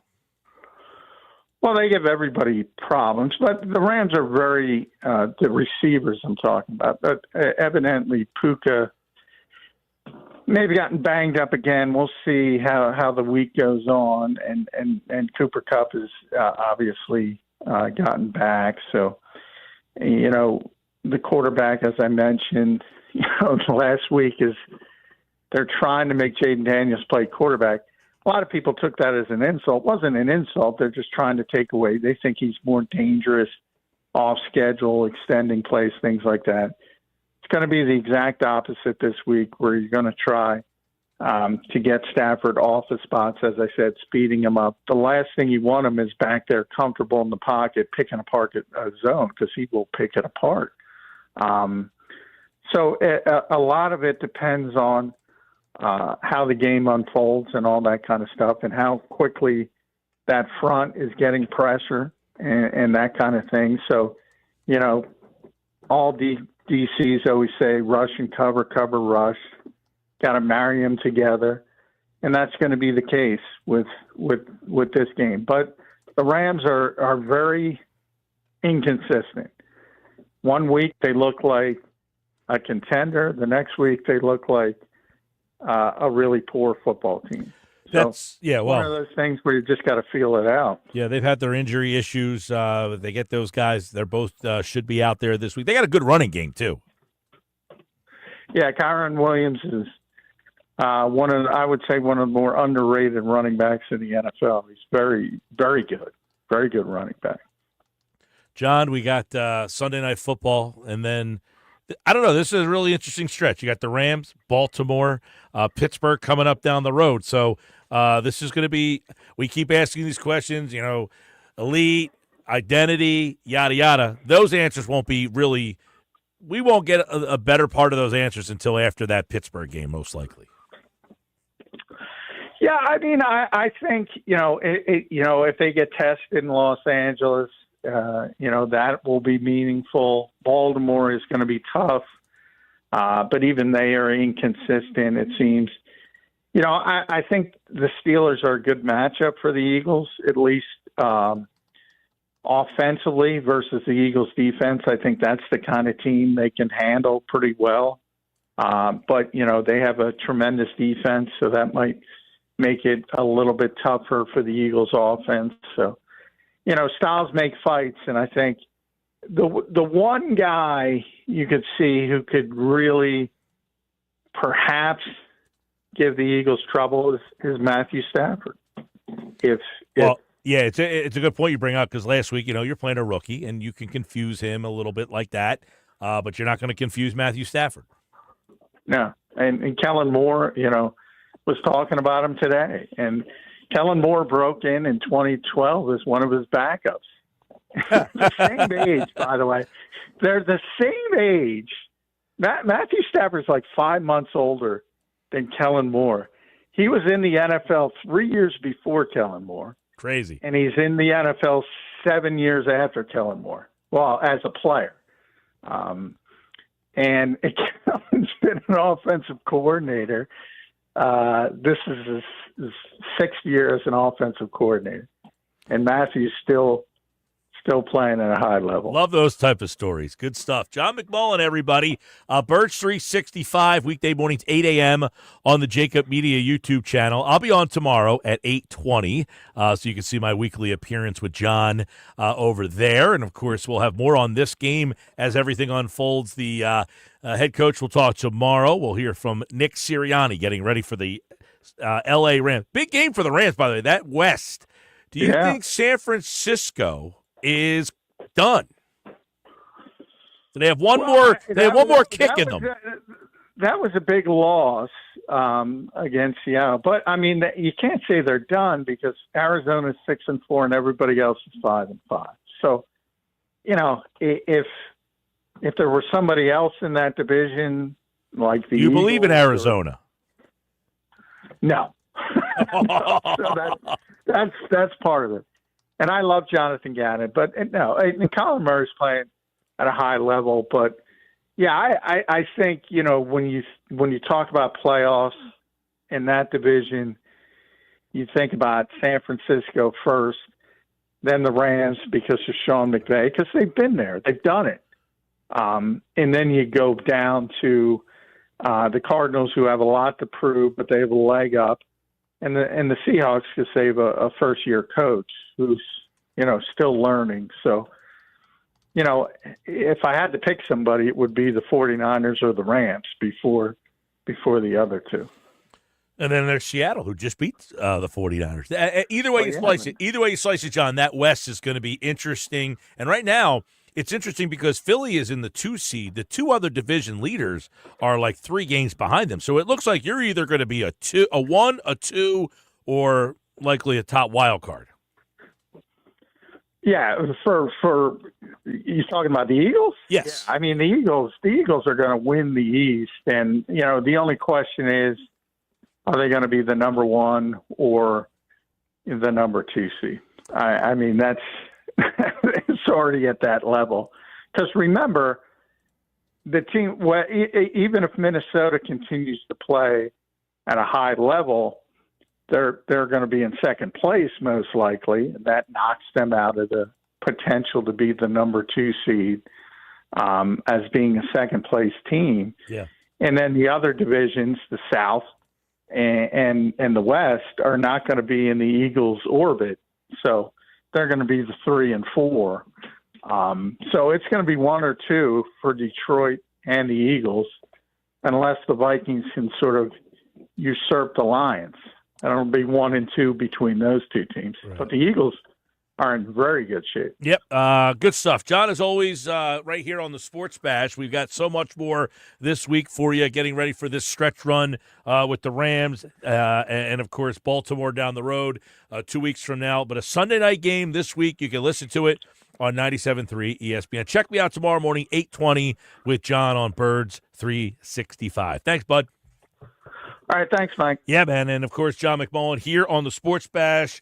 As always, he is brought to you by Boardwalk Honda. Shop their lineup of new, pre-owned, and certified pre-owned Hondas online, boardwalkhonda.com. I'm Mike Gill. This is the Sports Bash on 97.3 ESPN, the 97.3 ESPN free mobile app, and streaming live video on the X platform and on YouTube at Mike Gill Show.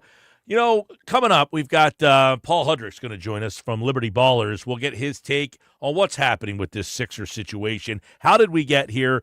You know, is it concerning? Can they turn this around? Only one team out of 108 teams in NBA history have started the season 2-11 and made the playoffs. Just one. Is this season a lost season? Paul Hudrick from Liberty Ballers joins me next on the Sports Bash, live on 97.3 ESPN. It's the Sports Bash with Mike Gill. Keeping the fans entertained and happy. On 97.3 ESPN and the 97.3 ESPN free mobile app. Go to get your game on at the Gallery Bar Book and Games at Ocean Casino Resort. Cheers your favorite drinks while cheering on your favorite team. Get in on the parlay while in the middle of a party. Go for the sports scene and go for the endless screams. Go to the Gallery. Go to the Fanatics Sportsbook. Go for the win at Ocean Casino Resort. For more information, visit theoceanac.com. Must be 21 or older to wager or consume alcohol. Gambling problem? Call 1-800-GAMBLER. Good morning, Doctor. Doctor? Hi, Doctor. Doctor? Dr. Jackson's practice is growing. What do you mean we're still short-staffed? He needs a good patient doctor. How do we not have enough doctors to doctor all these patients? And he doesn't have the patience to sift through hundreds of resumes. I need Indeed. Indeed you do. When you sponsor a job on Indeed, it's easier for talented candidates to find it, which makes it easier for you to hire them. Visit Indeed.com/credit and get $75 towards your first sponsored job. Terms and conditions apply. Here's another great reason to use the United States Postal Service this season. Your boxes are wrapped and the gifts are in. Our employees are ready. Let the holiday ride begin. Let's start with the price. It's easy to manage when you ship with the reliable USPS Ground Advantage. In just a few days, it's sure to arrive. We're working nonstop to keep the spirit alive. USPS Ground Advantage, the affordable and reliable shipping solution for the holidays. Visit USPS.com/advantage. I need a new car. Under 20 grand? Okay, well, what's my trade worth? You know what? I'm going to Matt Blatt Kia, where I can get some straight talk. Brand new Matt Blatt Kia Forte LXS, under 20 grand. That's right, a brand new Kia, just $19,999. With any trade, that's less than most used vehicles. Currently buried in a loan or lease, Matt Blatt Kia wants to get you released and into your new Kia with 0 down, 0 payments until February, even 0% for 72 months on every clearly marked new Matt Blatt Kia in stock. So bring any trade, because if you have a job clearing $450 per week, we want to get you approved today. It's gotta be a Matt Blatt Kia. With approved credit, 24 ED9, $13.89 per thousand finance. Not all will qualify. Credit and down payment. Offers can't be combined. Go to MattBlattKiaFJ.com for complete details. Or 888-505-6670. Price includes all costs to be paid by consumer, except for licensing, registration, and taxes. Free KMF rebates and incentives to dealer. Expires 12/4/24. Matt Blatt Kia, 6211 Black Horse Pike. Egg Harbor Township. And on Route 37 in Toms River. Medicare is making important changes in 2025. It's time to think about what benefits you need. AmeriHealth can help with monthly premiums as low as $0. Dental, vision, and hearing. No referrals, plus prescription drug coverage. AmeriHealth has been serving New Jersey residents for 30 years. Visit AmeriHealthMedicare.com/help25 today. AmeriHealth offers PPO Medicare Advantage plans with a Medicare contract. Enrollment in AmeriHealth PPO Medicare Advantage plans depends on contract renewal. Protect your vehicle's engine with Mobil 1 Full Synthetic Motor Oil at O'Reilly Auto Parts. Purchase 5 quarts of any Mobil 1 Full Synthetic Motor Oil and get a $10 gift card after rebate. Find the synthetic oil that's right for your vehicle and budget. Shop your local O'Reilly Auto Parts store or O'ReillyAuto.com. O'Reilly Auto Parts. ABC Wednesday, country music's biggest night, the CMA Awards. Kicks off with this year's must-see collaboration of Malone featuring Chris Stapleton live. With electrifying performances by Lainey Wilson, Shabuzi, Ashley McBride, Luke Bryan, plus Thomas Rhett and Teddy Swims. Woo! Luke Bryan Peyton Manning and Lainey Wilson host the CMA Awards live Wednesday, 8, 7 Central on ABC and stream next day on Hulu. Time to work on your gift list with Black Friday deals at the Home Depot. Right now, get a select tool from top brands like Ryobi and Milwaukee for free when you buy a select battery kit. Choose from reciprocating saws, multi-tools, sanders, and more. Whether you're stocking up on power for your personal workshop or grabbing the perfect gift for someone else's. Get Black Friday tool deals delivered from the Home Depot. Limit 1 per transaction. Exclusions apply. Full eligible tool list in-store and online.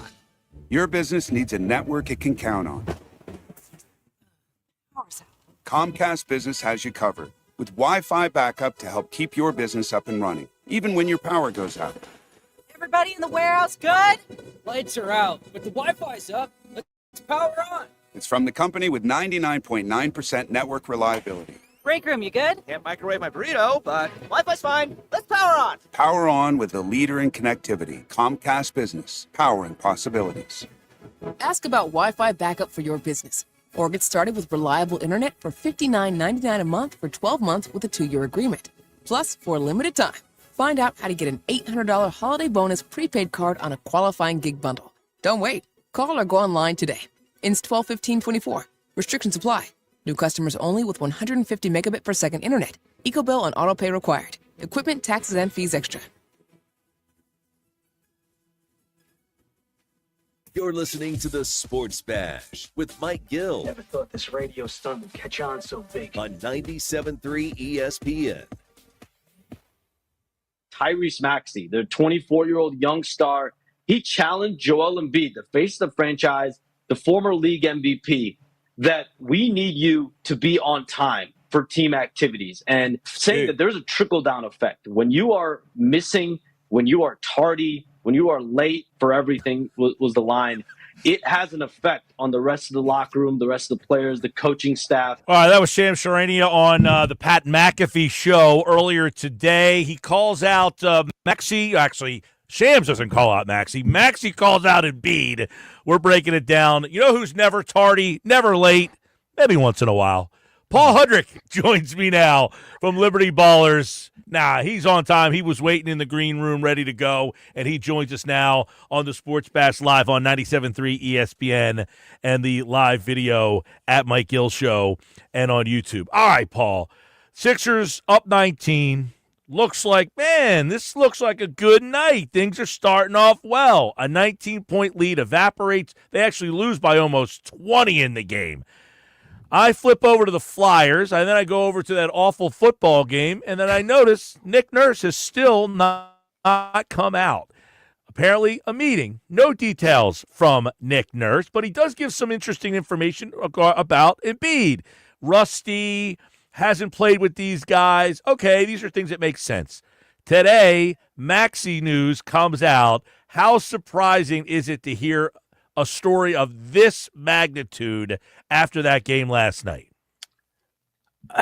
Well, the team meeting, I mean, it was clearly a reason why they called it a team meeting. And like, they didn't make that a secret, right? I mean, we all knew that happened because, as you alluded to, 19-point lead. They looked good. The offense was humming. They were moving the ball really well. And it's funny because to me, physically, I thought Joel Embiid actually looked pretty good. And the one thing that was noticeable is when Miami went on that run, Joel made a lot of really good decisions as far as getting double team, passing out of it. The ball was swinging. Nobody was making any shots.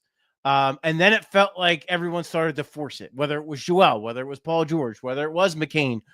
Whoever had the ball, it felt like they were forcing everything after that. And it just got totally out of whack. And then Miami went on a run. But that's, to me, Mike, this was the first game for this season where I looked at it and said, this is a bad, bad loss because you had 2 days off. You had Paul George. You had Joel Embiid in the lineup. You had McCain playing as well as he has. The Miami Heat were coming off a back-to-back and had played 3 of the last 4 nights. You were up 19 and you lost it. So to me, I get why this was a breaking point, right? Like I get why a team meeting felt like it needed to be called, because this is the first game I looked at and I was like, something stinks. Like the other games you could say, okay, this guy was injured, that guy was hurt, they don't have continuity, all the stuff, all that other stuff was applicable there. To me, this is the first game where that wasn't applicable. They just imploded, and it was just disheartening. So I'm not surprised that they had a team meeting. I guess I'm a little surprised that the information leaked out, but I'm not surprised by that information. If I'm being really honest with you, I'm not surprised that Tyrese Maxey was the one to do it, because for a lot of reasons. One, it just speaks to who Tyrese Maxey is. He's a winner. And he's pissed off they're not winning. So he's calling Joel out for that. Two, him and Joel have a mutual respect for each other. So if anyone in that locker room was going to call him out, it was going to be Tyrese Maxey. I don't think any other player, I mean, I guess maybe 38-year-old Kyle Lowry could have, but I think Maxey was the right guy to do it, if that makes sense. I'm glad you brought us down this road. So yeah. Maxey's the guy. All right, he's the guy. He calls him out. Does Embiid say, okay, I have no problem with you calling me out, but then does he question how it got out? Possibly. I could see that. Yeah. Knowing where it came from and who that person is tied to pretty strongly, does it give you the dots connecting? Because I've heard a lot of people say, well, this came from the organization. Does the team push this out to say, we don't want to deal with Joel, but we'll get this out there and make him ashamed? Or to me, it sounds like the agent, who was pretty close to the reporter, said, this is what happened in that room last night. And then does Embiid look at him and say, dude, your boy made me look bad? So I don't want to personally do a whole ton of dot connecting without knowing. If people want to do it, I get it, and I will allow that. I could see how people could connect those dots pretty reasonably.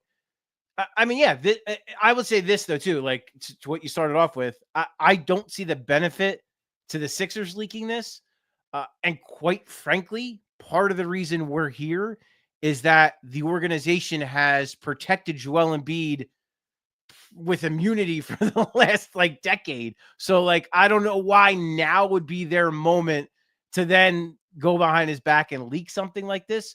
So I would say that one thing I'm pretty confident of is I don't think this was the organization doing it. Look, I would not be surprised if Joel Embiid is pissed off, but at the same time, bro, you're showing up late to meetings. All right, so let me ask this question for you. You've been around Joel virtually his entire career, correct? Yeah. Since he was drafted. Is this perpetual throughout his career and that just boiled out now and Maxey's saying this, or is this happening in the 2024-2025 season that he has missed and late? Or is this something that, dude, you've been late your whole career, now we're good enough, you need to start taking accountability? I don't know about the missed stuff and late stuff. I can't speak to that, but I can speak to what I kind of just touched on, and that's that since he got drafted, the team has kind of let him do whatever he wanted to do. Since he was a rookie, and he was in a weird spot as a rookie because he was by far the best player on the team. And he's been, think about it, through his entire career, he has been the best player on the Sixers. They did the process. They lost all of these games to get him, right? That was the strategy, to get a player of this level. And it seemed like throughout the course of his career, it was, and it's, again, to this day, it's okay. Joel's going to run the show. And I think with a lot of the injury stuff, I think that's a pretty big part of it too, is that he's calling the shots. Do you think that they wanted him to play in that Golden State game last year? Because I don't. I think he told them he was playing and they just said, okay, which is not good, but I'm just saying, I think that's the deal. And I think that's kind of what we're seeing. And I think it's come to it kind of came to a head where someone had to call. And I would say this too, Mike, again, I can't speak to the latenesses and all that in the past. It seems he's going through something because you have the knee issue, all the weird stuff with all the reporting. You have the incident with Marcus Hayes. You have them just playing terrible and losing games. I wonder, I can't say for sure, but I wonder if he's just going through stuff. He's going through a mental thing, and that's part of the reason why he's showing up for late. He's just not as focused, and he's just not where he needs to be. That's not to make an excuse for him. He is the star of the team. He is the franchise player. He needs to be focused. But I'm saying I think there was Tyrese Maxey sensed that this was off, and like someone needed to kind of nip it in the bud here. What is you? I'll give you real quick. A lot of people are texting in questioning why he played in the Olympics, and that's the start of this. I didn't have any problem with him playing in the Olympics. And I'll tell you why. This guy has failed over and over and over. To me, it's not the worst thing in the world to say, you know what? Let me go around Kevin Durant, Steph Curry, LeBron James, and maybe those guys have some information. Now, looking back at it, maybe it didn't work out because of but my whole thing was, okay, and by the way, he didn't play all that much in the Olympics. So I didn't have a big problem with him saying, I'm going to go to the Olympics and go around the greatest players in the world, and hopefully something rubs off on him. I don't know if that was his mindset, but some people are saying it was selfish of him to go there, and now he's not ready. When you look at that whole Olympic thing, is it tied to what you're talking about and where we are now? Maybe. I can't say it for a fact, but possibly. And it's a tight rope, Mike, because it's his life, it's his career, it's his knee, and it's his decision to go to the Olympics. But the Philadelphia 76ers franchise is paying him a lot of money to play in basketball games. So when he chooses the Olympics and then is not ready to play in basketball games, not ready to do his job, quite frankly, I get why for some folks that's a pretty big red flag. And now you brought up a point, and Joel has said this. It didn't take him a lot to get ready for the Olympics. He didn't play a ton. For the most part, they're playing inferior competition, so he's not really having to go. It's not like playing the Knicks in Madison Square Garden in Game 5. Like it's not nearly to that intensity level. Now the Serbia game a little bit more, but that was the game where he actually looked really good. But yeah, I could certainly see why people would be upset by that. It is selfish to be strong, but it's a choice he made, and he has to understand why people might have a problem with it. I can understand why the Sixers maybe, this is not me reporting any inside stuff, but like you have to imagine they would have preferred him not to do it and to play.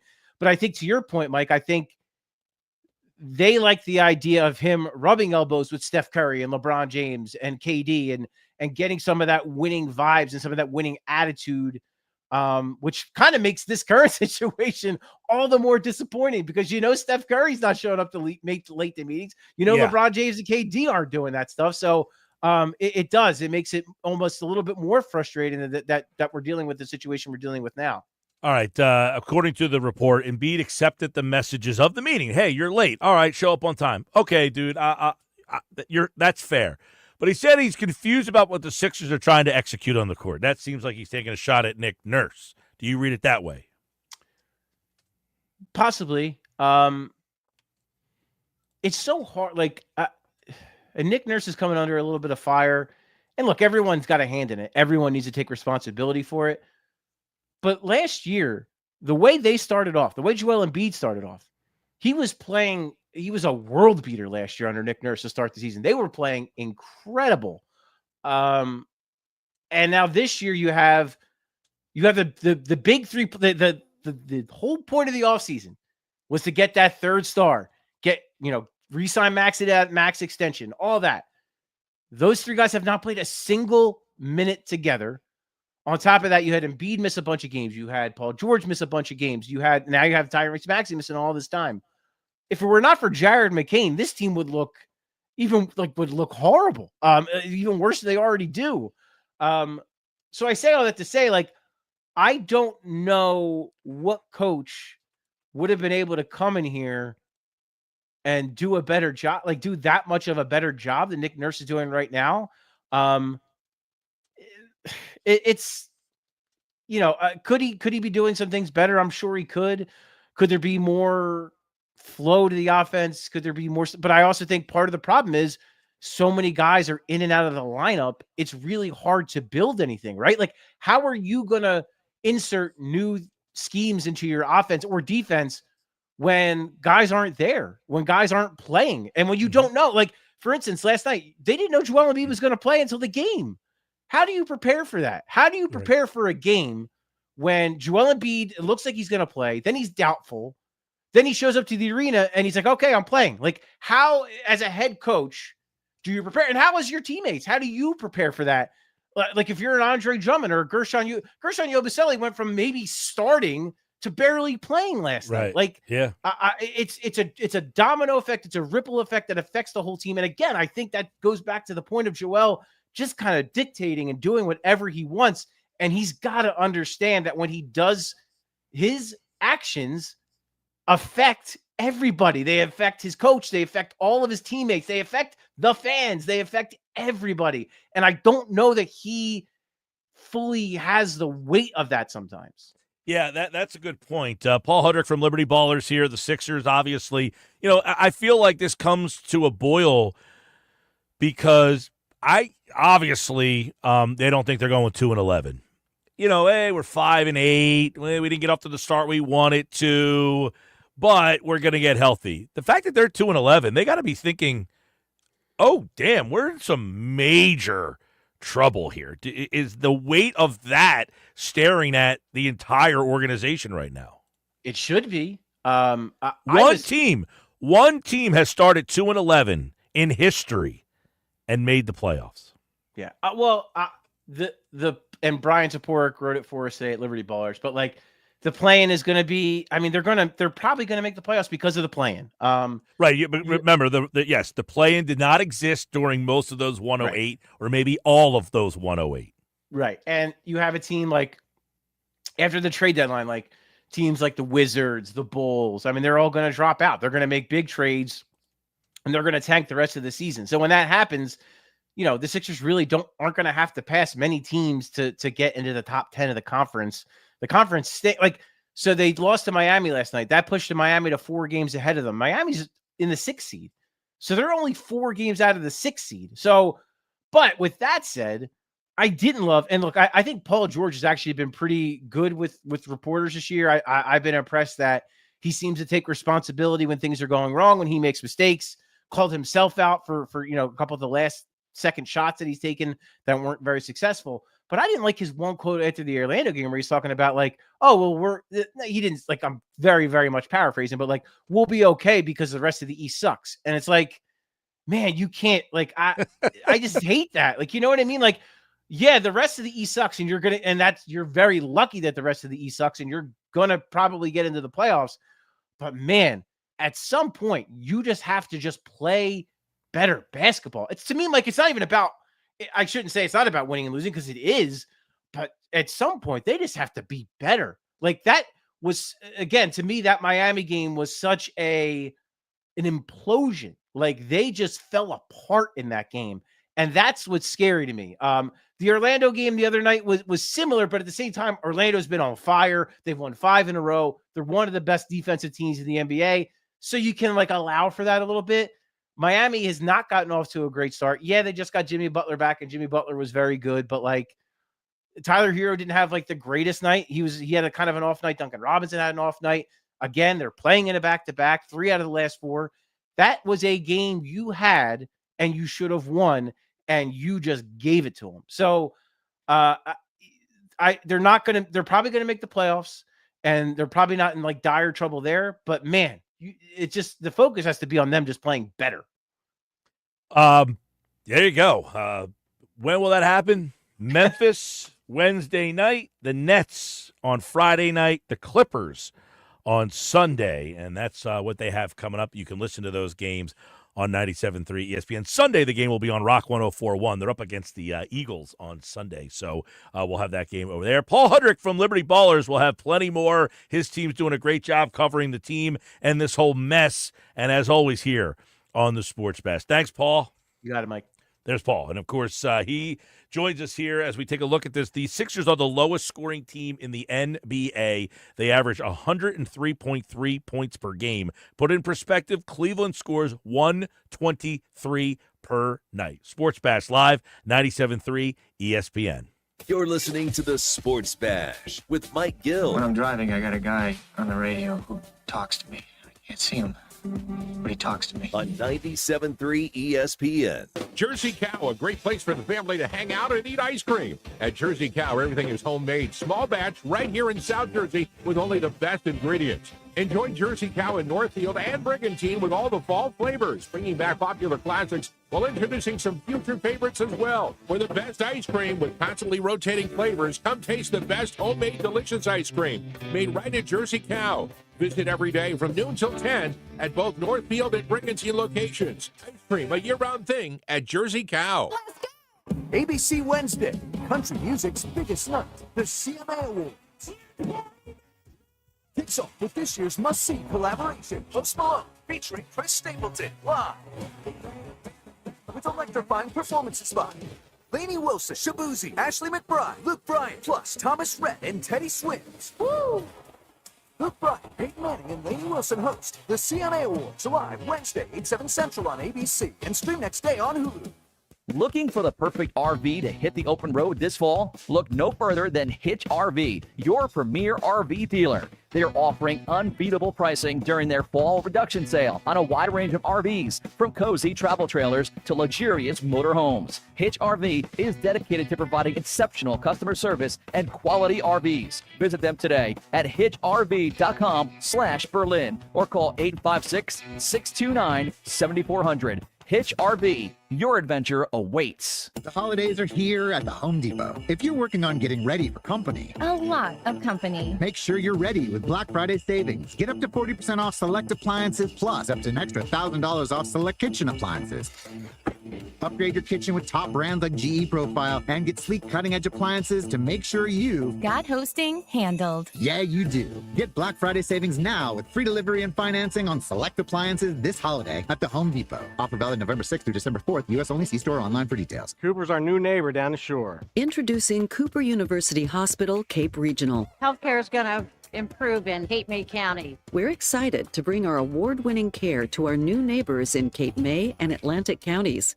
You'll have greater access to top specialists, advanced technology, innovative treatments, and outstanding cancer care at MD Anderson Cancer Center at Cooper. Cooper University Healthcare. Extraordinary happens here. Wesley Financial Group is not a law firm. An important message about your timeshare from Chuck McDowell, founder of Wesley Financial Group. If you receive an unsolicited phone call or mail piece to discuss selling, renting, or especially canceling your timeshare, don't fall for it. Contact your timeshare resort or Wesley Financial Group for assistance, and I'll send you our timeshare exit information kit free with the straight facts about timeshare cancellation. Call 800-611-7272. 800-611-7272. Paid for by Wesley Financial Group. It's a new era of orange in Philadelphia, and you don't want to miss the Philadelphia Flyers hit the ice at Wells Fargo Center this season.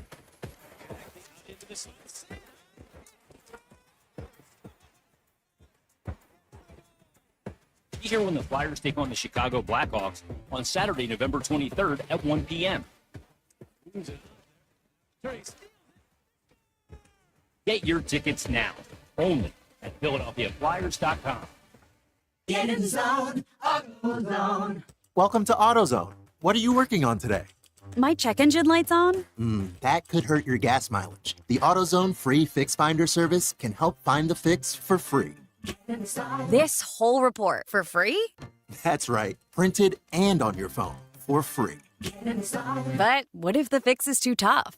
We'll recommend a local shop. Fix Finder, only at AutoZone. Restrictions apply. I need a new car. Under 20 grand? Okay, well, what's my trade worth? You know what? I'm going to Matt Blatt Kia, where I can get some straight talk. Brand new Matt Blatt Kia Forte LXS, under 20 grand. That's right, a brand new Kia, just $19,999. With any trade, that's less than most used vehicles. Currently buried in a loan or lease, Matt Blatt Kia wants to get you released and into your new Kia with zero down, zero payments until February, even 0% for 72 months on every clearly marked new Matt Blatt Kia in stock. So bring any trade, because if you have a job clearing $450 per week, we want to get you approved today. It's gotta be a Matt Blatt Kia. With approved credit, 24 EV9, $13.89 per thousand finance. Not all will qualify. Credit and down payment. Offers can't be combined. Go to mattblackkiafj.com for complete details, or 888-505-6670. Price includes all costs to be paid by consumer, except for licensing, registration, and taxes. Paying after rebates and incentives to dealer. Expires 12/4/24. Matt Blatt Kia, 6211 Black Horse Pike. Egg Harbor Township, and on Route 37 in Toms River. It's the Sports Bash with Mike Gill Do I have everybody's attention now? on 97.3 ESPN and the 97.3 ESPN free mobile app. And there's our 99 Growlers contest sounder, 609-573-3776, 609-573-3776. Caller 7 right now. You are entered in for this year's 99 Growlers party live at Mudhen Brewing Company in Wildwood, Rio Grande Avenue in Wildwood. 99 Growlers, 99 tickets, 99 winners. Can't wait to see everybody. We'll have tickets to see the Eagles, Steelers at Lincoln Financial Field, Sixers tickets, Flyers tickets, concert tickets, tickets to area shows, and more. You must be present to win on Wednesday, November 27th for 99 Growlers. And don't forget, the Station House is here, and it's the most fabulous place for your private party or event. Station House is ideal for both intimate gatherings or large celebrations. Go to mudhenbrew.com for more. I'm Eagle here from Thursday Night Football on Westwood One. Week 12 of the NFL season kicks off with AFC North action between the Browns and the division-leading Steelers. TJ Watt and Pittsburgh are on a 5-game winning streak and coming off a huge victory over the Ravens. Mike Golick will join me for the call from Cleveland of the Steelers and the Browns on Thursday Night Football. Listen to Thursday Night Football. Coverage begins at 7:30 on 97.3 ESPN. 97.3 ESPN has teamed up with Seize the Deal for incredible weekly offers from some fantastic local restaurants. Here's this week's big deal. Get a $50 gift card, good for use, at Bruno's Italian Market in Ventnor City for just $25. Get this great deal starting Friday at 9 a.m. at seizethedeal.com. Hurry, chances are this deal will sell quickly. For more info on this great deal, go to seizethedeal.com. Seize the Deal. At the Home Depot, the holidays have arrived. And so is all my family. So I'm working on keeping up with the laundry. The Home Depot is here to help with Black Friday savings up to 40% off select appliances. Spend less time doing laundry with smart, efficient appliances from Samsung, ranked #1 in customer satisfaction. Perfect. Less laundry time means more family time. Get Black Friday savings now with free delivery and financing on select appliances at the Home Depot. Visit jdpower.com/awards for more details. Offer valid November 6th through December 4th. U.S. only. See store or online for details. Order for Jennifer C. Is this my double shot, double cream, double froth, double pump, double whip, double sleeve? Yeah. Can you handle that much caffeine? Did you know Discover automatically doubles all the cash back you've earned at the end of your first year? Oh, really? That's great. Seriously, did you know Discover automatically doubles all the cash back you've earned at the end of your first year? Yeah, you just said that. Did you say I just said that? Yeah, I'm cutting you off.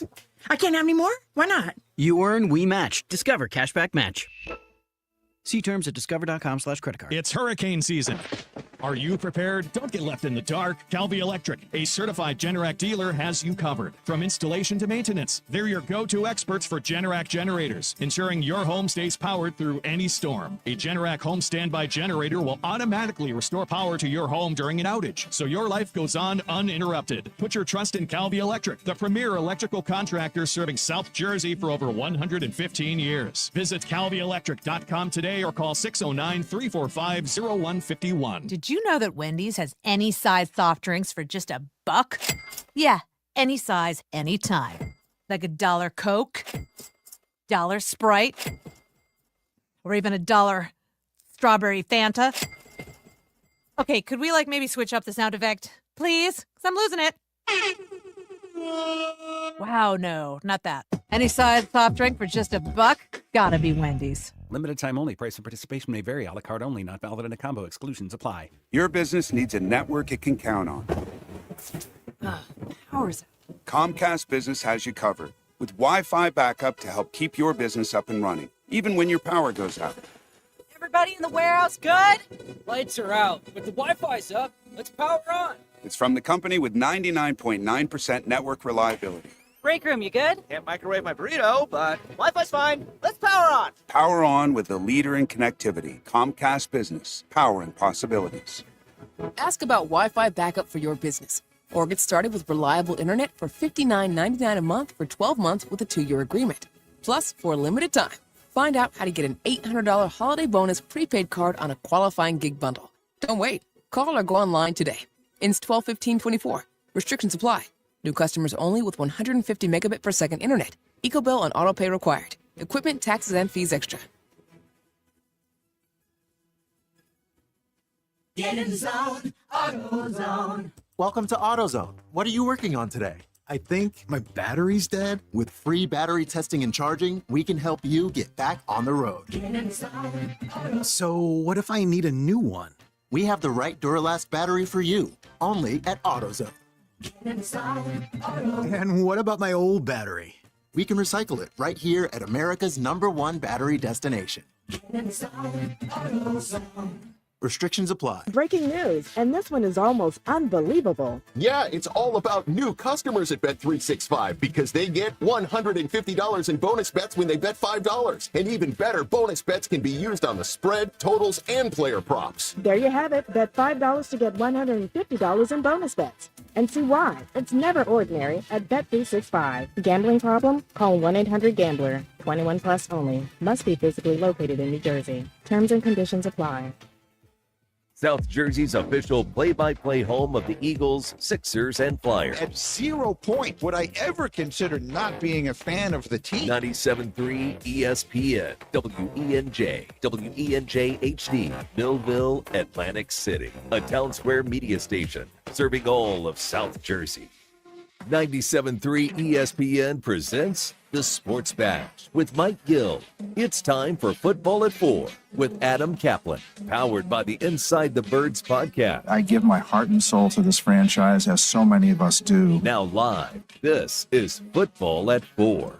Football at 4 is powered by the Inside the Birds podcast. It's brought to you by Bet365. Whatever the sport, whatever the moment, it's never ordinary at Bet365. Kind of like the Sixers, never ordinary. Let's go to the Eagles as they get ready for the L.A. Rams.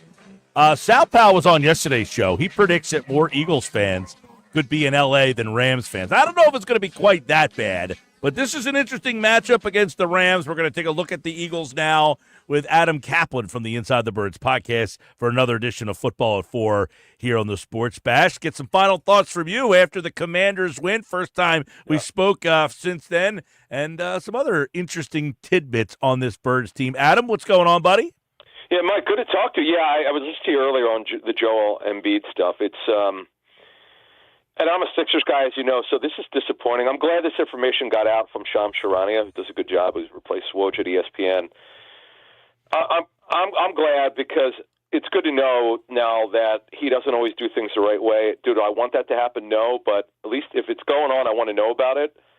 And this is a problem, Mike. This is hard. I've just covering the NFL, and yeah, I know you look at this too. When let's say it's your quarterback is and he's a leader of the football team, obviously. Let's say your quarterback is repeatedly showing up to practice late, or let's put it this way. Let's say you're showing up to his positional meeting, the quarterback room. Let's say he's showing up 5 minutes late. First of all, the quarterback's got to be the first guy there. You got to show up early for your quarterback meeting. You got to be the first guy there of the quarterbacks, or an offensive meeting. You got to be the first guy there. If you're the last guy there, Mike, that's a problem. So with Embiid, that's a major problem. That this is the guy that the whole team goes through, and this guy does not show up on time. I mean, I'm not saying that's why they're 2-11, but that's a major problem, Mike. We'll see where this thing goes. I think last night Nick Nurse saying, look, we need to see what happens at practice and the next game and see how Embiid responds to all this. You probably heard a lot about stuff like this in the NFL circles as well. How does a team respond after these team meetings that we hear about? You know, I guess that's what's next for what's going on here. Mike, I'll tell you this. It's funny you say that because I was listening to your show earlier when you and Josh were talking about it. Most of the time when I've talked to coaches or players, more often than not, it means absolutely nothing. There are times when guys sort of feel the urgency, and they go, it's now or never, and they do get a turnaround. But more often than not, it doesn't happen because they weren't good to begin with. Now, this Sixers team should be way better. Now, let's look at last year, Mike. I don't remember whether it was reported or not. Remember, the players were saying in the locker room like they were 10-1, but they were miserable. Now, when they went through, they were losing 6 out of 7 were their team meetings. I can't remember, but clearly if they did have it, it didn't matter because that freight train was running downhill and they never could stop it. And that's the thing is, like, you've got, 82 games in the NBA. You only got 17 in the National Football League. Yeah.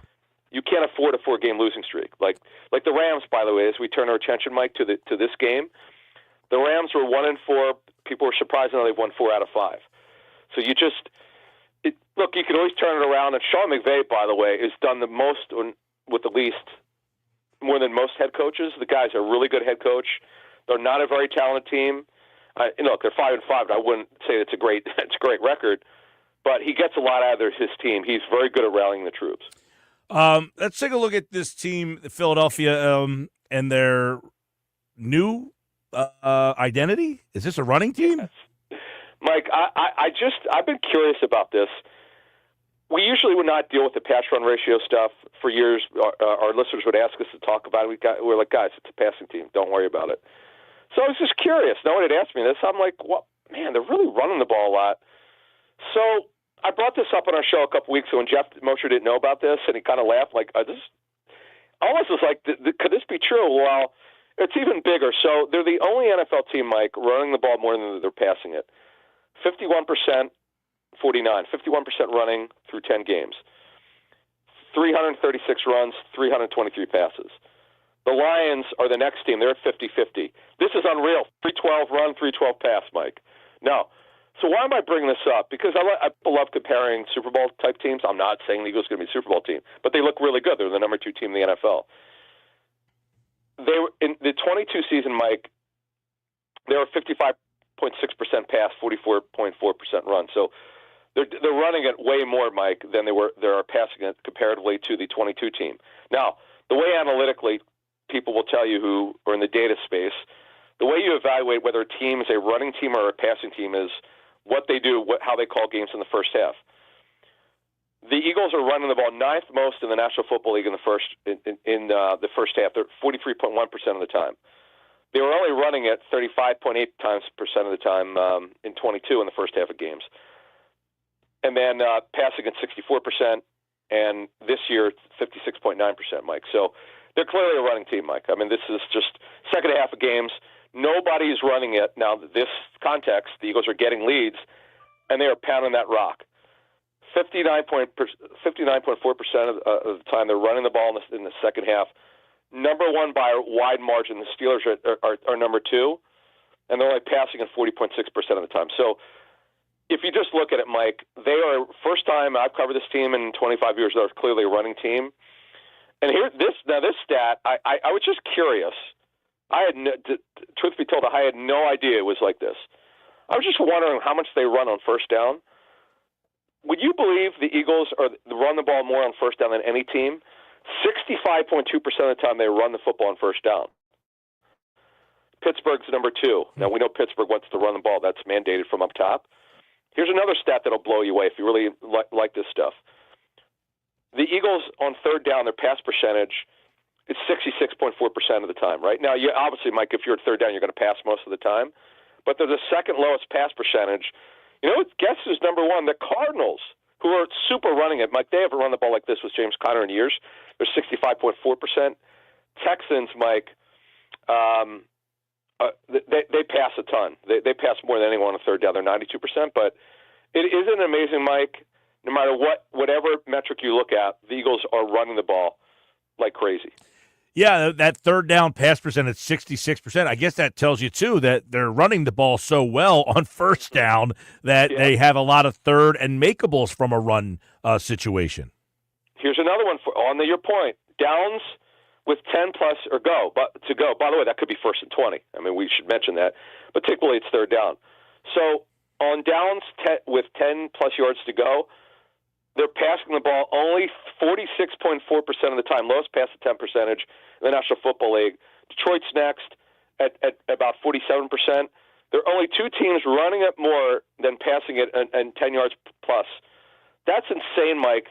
Think about it. Like, if you have more than 10 yards to go, you would almost always pass it.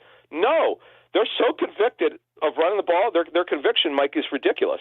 With Barkley, and by the way, Hurts also running the football. Don't forget how well he's running the football compared to last season when he looked hurt. He's running the ball extremely well. Barkley's been ridiculous. Yeah. The best running back in football right now, Mike. This is Every situation they run it. It's almost hard to believe. Well, I wonder, this is on a more of a granular level for running backs, but if Saquon Barkley and what he's doing is going to start having organizations change their mind, or is this just an Eagles thing about the running back position? You know what's funny? Greg Cosell said to us, Greg said that he noticed, just without looking at numbers, teams are running the ball a lot more this season. And he's true. I don't have the exact number, but the running is up. Now, I say that it was really a lot early on. Now it's starting to even out a little bit. It's still more running than usual. Mm-hmm. Now, James Conner, Cardinals, okay? Great season. He's been unbelievable. Saquon Barkley, best running back in the National Football League. Najee Harris on a contract year. I would argue that this is the best he's looked. By the way, Joe Mixon, phenomenal, okay? James Cook, really, really good. Devon Achane with the Dolphins. Derrick Henry, for goodness sake. Why didn't I mention him first? He's been unbelievable. By the way, the Titans thought he was finished, I could tell you. They thought he was on the downward spiral, okay? Jim Harbaugh, they want to hide the quarterback. They don't want to run the ball. They don't want to pass the ball a lot. Although Herbert's throwing the ball well, Mike. Brian Robinson, when he plays, is very effective. Detroit, I just mentioned them. They're the two-headed monster running back. If you go through this thing, Mike, it's crazy. The running is, as much as to my chagrin, because I want to pass more than I want to run it, it's working. As coaches would tell me before they would yell at me, I'd go, why are you guys running it so much? Because it's working. That's what they would say to me. So, Mike, I'm going to repeat that. It's working. Well, it's definitely working for Philadelphia. And, our buddy Tim McManus wrote an article a couple of weeks ago over at ESPN.com about, Mailata, Lane Johnson, and Dickerson walking in and basically saying, we need to do this more. Was the messaging coming from the team, or was it just, hey, we're watching the film and this is working? It's working, Mike. But now, again, you have to, context is everything, right? If you go through, Mike, the first part of the season, right? Green Bay, that was a great game. Really, it's just a fun game. Passing volume, motion, everything. This is true. This is the one true Kellen Moore game. Second week, Hurts does not play well, right, against Atlanta. Tape was bad. Third week, no A.J. Brown. Devontae Smith gets hurt. Somehow they win. That was a great game. But offensively, they only scored 15 points. The next week, they got blown out. Awful game. Brown doesn't play. Smith doesn't play. Then they had their bye week. Hurts didn't play particularly well against Cleveland. They only scored 20 points. Didn't look great. The Giants game, they got the job done. They scored 28 points. The Giants are horrific in that game. Bengals game, they didn't pressure Hurts. Hurts was terrific throwing the football. I think you got to look at context. I don't want to downgrade. Tim's a friend of mine. I'm not criticizing him. I read the piece. I'm just telling you the way coaches think. They're not going to do what the players want just because the players want to do it. The only time I've seen a team do it, and they did it one time in 2017, when the Eagles, for whatever reason, in that game against Kansas City when it was windy, they ran the ball. I'd have to look at the number. It was ridiculous in 2017. It's like, look, I know you want to throw the football, but that was the game they lost on the road in week 2. They threw the ball 46 times in unbelievably bad wind, and that was stupid, and the players went to them. And then guess what? They changed it one week, then they went back to what they do. Sometimes you also, by the way, Hurts has the lowest pass attempts total per game, 26.3 in the National Football League. It's working, Mike. Yep. Jalen's a part of the run game, limiting his attempts, running it. Greg Cosell threw this out to us when we did an off season. I remember this, and I remember to bring this up, and we'll probably ask Greg tonight when we do the live stream with them for Patreon members, patreon.com/Inside the Birds if you want to join it. So what we said to Greg is, what are your thoughts on the Eagles' offense this season? When we taped an off-season show with him on the Eagles, and he said, that's the question I have. What will they do? Because he didn't know the contract, but what will they do when you're paying a guy? Well, I told him it's $16.6 million per season. Are you going to become a running team? And where does Hurts fit in? Well, we got our answer. Limit the attempts for Hurts. By the way, another 2 feathers in Jalen's hat. Not turning it over. He stopped doing it lately. And his completion percentage is going up. I know he's missing throws in the first quarter. That's what the tape shows. It's not good. But you know what? They're winning. And that's all that really matters in the end. Now, at some point, Jalen's got to get off to a better start. That's hurting the football team. That's what the tape shows. You can't deny that because the tape shows it. Like, I don't argue tape. Like, if the tape shows you, okay. Now, if he gets himself together and throws better in the first quarter, they're competing against the Lions. I'm not a homer, you know that, Mike, but this defense is playing lights out. Yes, we need to see against the Rams, the Ravens, and the Steelers, but when you got a great defense, you got a great running game, and if your quarterback becomes a little bit more efficient, show me where this team's got a problem. I don't see it. If Jalen could get off to a better start and be more accurate early and not bail, that's it. Well, I don't see what the problem is with this football team. I know we'll talk more about the matchups on Friday's show and stuff, but this is going to be an interesting matchup for the secondary here. Kupp and Nakua, they're kind of shifty, smaller, quick type of receivers, so we'll see how this secondary matches up. And by the way, the Rams, unlike Jaden Daniels, Matthew Stafford's not going to be confused with your looks, and they can run the ball. So this is an interesting challenge. It is. Two things on that. First of all, this is what I thought would happen last week. The Eagles played a coverage-based defense against Daniels, which is the way to do it, against a rookie quarterback. But one thing you're going to see, Mike, and we'll talk more about this on Friday, the Rams run reduced splits. They run more reduced splits just about more than any other team. Titans do it, but Rams do it more. That means the receivers are technically, they're called outside receivers. They're really not. They're inside the numbers where they line up. They're the outside receivers. Like you'll see Kupp closer to the quarterback. He's technically outside because he's technically an outside receiver, but he's really not. He's playing inside. You'll see it if you watch them. Their receivers play closer to the quarterback. They're not outside like you would typically see receivers. I was told that basically by a coach who used to work with Sean. This helps the guys get open. They have trouble getting open on their own. It's great as route runners they are. It helps them. And it's very hard to press receivers when you line them up inside. It's really hard to do that. That's what I was told by this coach, and it works. And by the way, the Titans are doing it. You wouldn't know it by their numbers, but they're doing it. Other teams do it, but not to this degree. And it's going to be interesting. You're right, Mike. This is a great matchup. But I want to know what the Dolphins did 2 weeks ago. We're going to ask Greg Cosell that tonight because they completely shut down Stafford. And by the way, Nakua played, and so did Kupp. And they completely the only team really to shut the Rams' offense down completely. That was a shellacking the Dolphins gave the Rams 2 weeks ago. All right, well, we'll get into that on Friday. The Eagles take on the Rams on Sunday Night Football right here on 97.3 ESPN. All right, Adam Caplan will be back for that on Friday. We'll have more football at 4 tomorrow. Thanks, bud. Thank you. There's Adam Caplan, of course, here on the Sports Bash. And the football at 4 each and every day is brought to you by Birds, powered by Birds, by Inside the Birds, and it is brought to you by Bet365. Whatever the sport, whatever the moment, it's never ordinary at Bet365. I'm Mike Gill. This is the Sports Bash. We got so much more to do, including Knicks Nuggets. The whole Joel Embiid story, which if you're just joining the show, Joel Embiid called out by his teammate Tyrese Maxey in a closed-door meeting last night, and Shams Charania from ESPN.com reported it today that Maxey challenged Joel Embiid after the game, and here we are. What a great world to be living in. Sixers drama world. By the way, the follow-ups today from Shams, we'll hear a little bit what he had to say.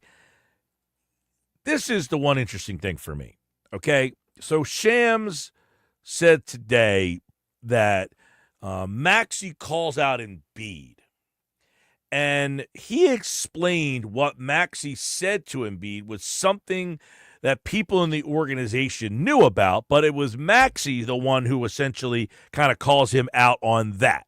From what I'm told, it was kind of like this. Big fella is someone that Tyrese Maxey loves, but this was the elephant in the room, and Tyrese Maxey addressed it. They're very close friends. They hold each other accountable. But last night, Tyrese Maxey delivered a message to Joel Embiid that I think a lot of people saw coming for a really long time in Philadelphia. Interesting. So this isn't like news to people. This is something that people in Philadelphia kind of it seems like it's been bubbling underneath the surface, that the frustration of Embiid, and what did Paul Hudrick tell us?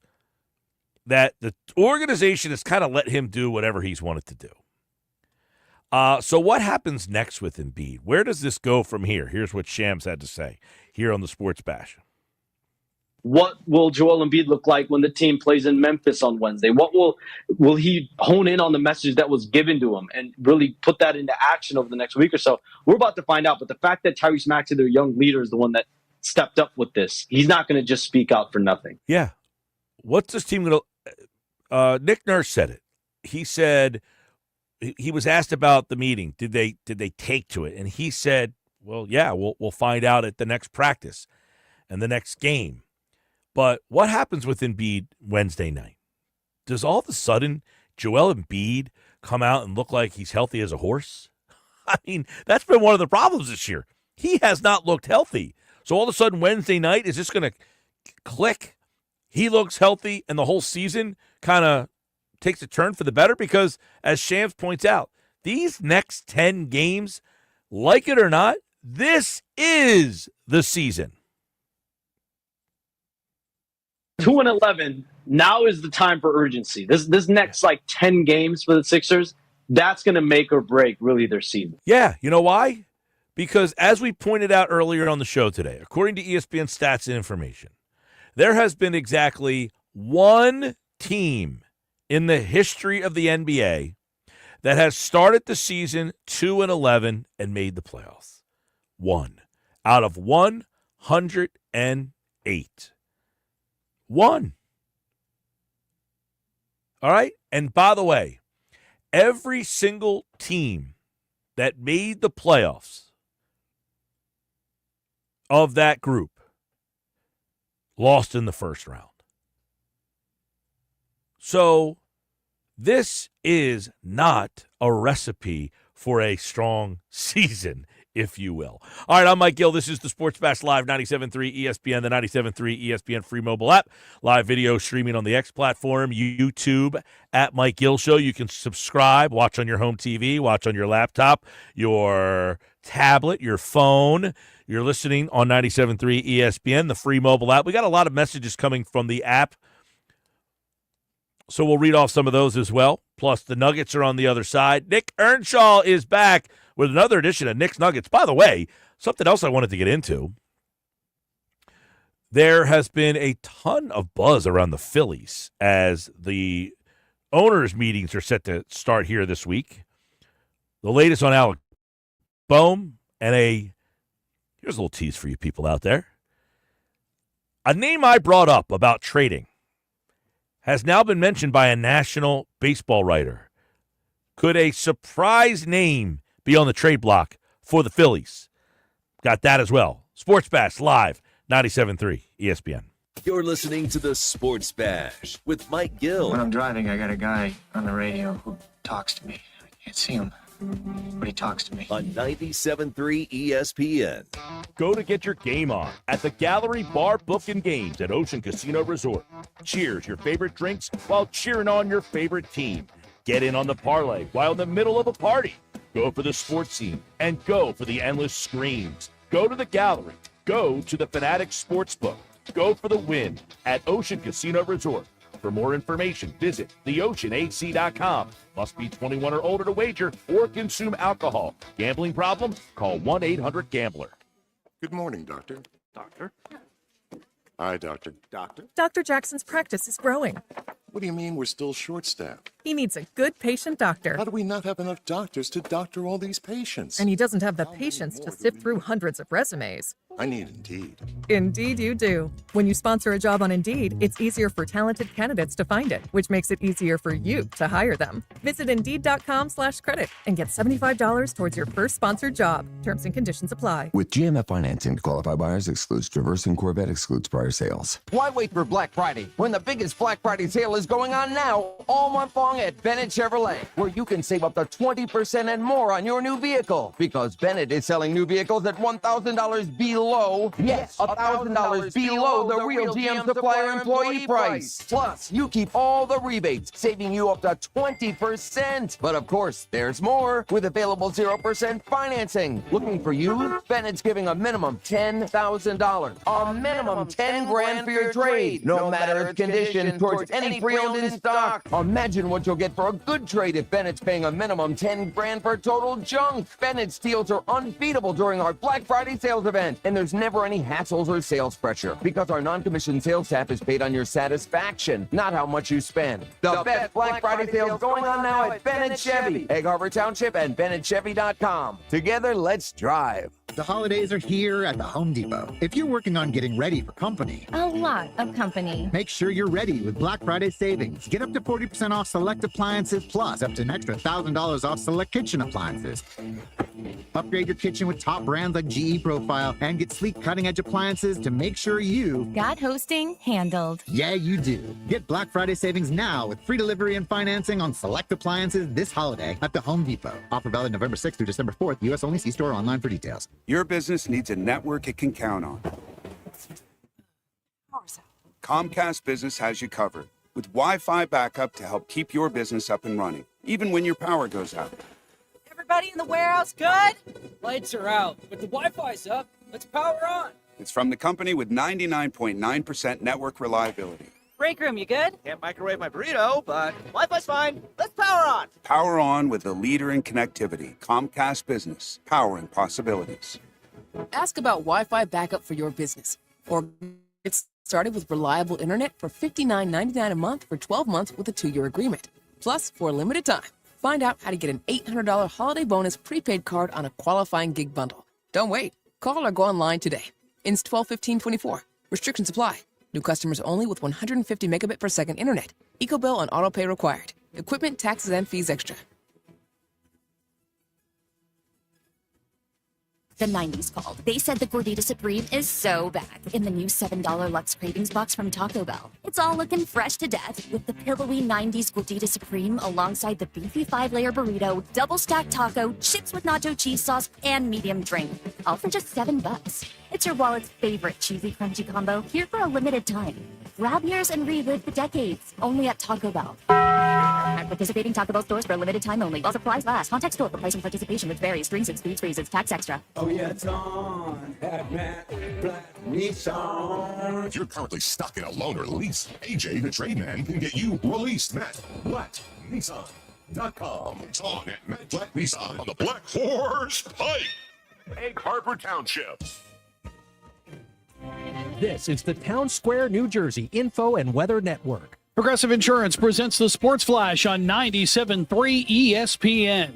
NFL, the Eagles in prime time Sunday night as they head to Los Angeles to take on the Rams at SoFi Stadium, riding a 6-game win streak after they won Thursday over the Washington Commanders. Philadelphia leading the division with an 8-2 record. The Rams, they've won 4 of 5 at 5-5 on the season. Philadelphia is leading the league in rushing yards. NHL, the Flyers return to the ice on Wednesday, continuing their 5-game homestand. Philadelphia losing to the Colorado Avalanche on Monday night 3-2, snapping their 3-game win streak. Colorado had a 3-0 lead in the third period before Philadelphia got goals from Owen Tippett and Tyson Forster.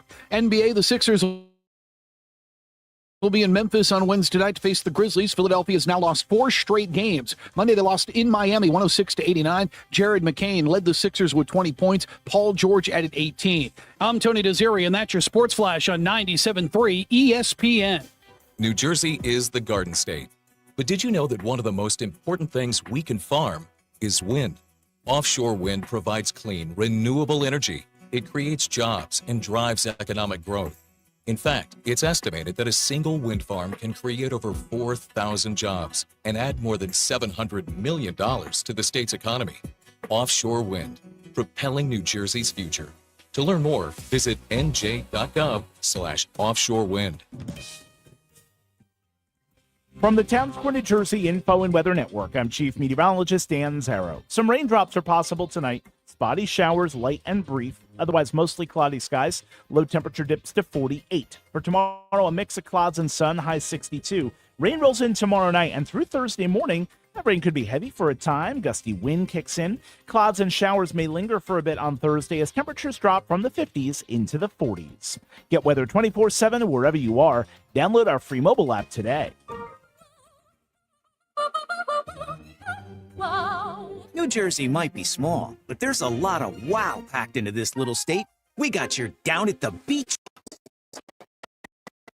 your top of the mountain wows, your show-stopping wows, your cork-popping wows. New Jersey, it's one wow after another after another. Find your wow at visitnj.org. New Jersey, little state, lot of wow. We have the perfect solution for sitting in traffic. You come with me. The Sports Bash with Mike Gill on 97.3 ESPN and the 97.3 ESPN free mobile app. All right, Sports Bash Live, 97.3 ESPN, the 97.3 ESPN free mobile app.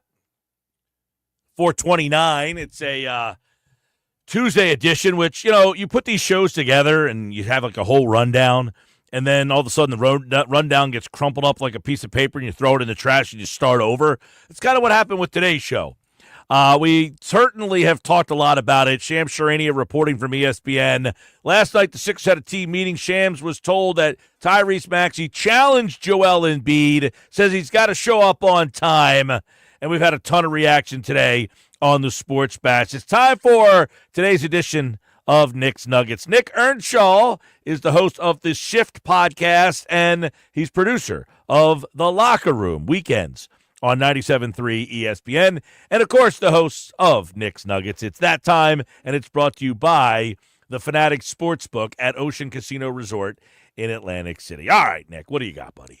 You know where I got to start, Mike. I texted you as soon as this story came out from Shams earlier today. I said, we might only have one nugget. We might just have one gigantic nugget today because of the nonsense that's going on with the Philadelphia 76ers. I mean, we'll start with nugget number one. Maybe I'll get to 2 and 3. We'll see. I mean, who knows where this will lead to. But, I mean, there's so much to break down from this story. And now there's an Athletic article, also New York Times as well. They're under the same umbrella, coming out with some of the exact quotes from this players-only meeting that was held, started by Kyle Lowry. He was the one that initiated the players-only meeting. According to this, it says Tyrese Maxey's message to Joel Embiid was, Joel, I love you, but it starts with you and your habits. The big thing here, positive takeaway, Maxey looks like a clear leader, 24 years of age. You love to see him take control of that room and call out the big fella as well. So that's the positive of this. Might be the only positive of this entire thing. The fact that Joel Embiid has to be called out, he's late to meetings or he's late to any kind of event that the Sixers do have, that is extremely concerning, especially since you just gave him a 3-year extension, max money at this point in his career. With where the Sixers are at, the fact they already have to call a players-only meeting, it's incredible. And, other takeaways from this is that Embiid doesn't really know what to do on the floor. He's kind of confused at times. That's part of the practice problem as well. So they all kind of go hand in hand. And, this was coming. If they kept losing, which they have done, it's hurt this team mightily. And there's reports coming out that Morey and Nurse jobs are safe as of right now. But this season couldn't get off to even a worse start. Well, there's so much here. Maxey being the guy that stands up and calls him out. That is one of those things where I think Maxey wants to be out there so bad, and he can't help the team. He's watching this all unfold, and who knows what triggered this in that locker room last night. Was Embiid like joking around after the game, and then Lowry says, look, that's it, calls this team. I don't know what happened, but Lowry calls the meeting. Fine, they're talking, and who knows what was said, because Nick Nurse didn't give a lot, but what he did say was he thought that the players were somewhat, they were receptive, but he did say, we'll see what happens at practice and the next game. He also kind of said, Embiid looks rusty. He's out of rhythm, and he's never played with a lot of these guys before. So at that, it made it kind of sound like, from that angle, like, okay, here's a guy's frustrated that the season hasn't got off the start. Because the way I look at this is they're 2-11. They know the bleep's about to hit the fan. They don't have any room for error anymore. So Maxey takes this bold step to say, Joel, you want this season to be saved? We need you to change your habits because I can't do it right now because I'm sitting over here hurt. You're out on the floor. You need to set a better example. You can't, like yesterday, for instance, he's doubtful for the whole day. And then he shows up and nobody knew it. Nobody knew that he was going to play last night. He just showed up and was like, hey, here I am. Like, you can't have that happen, man.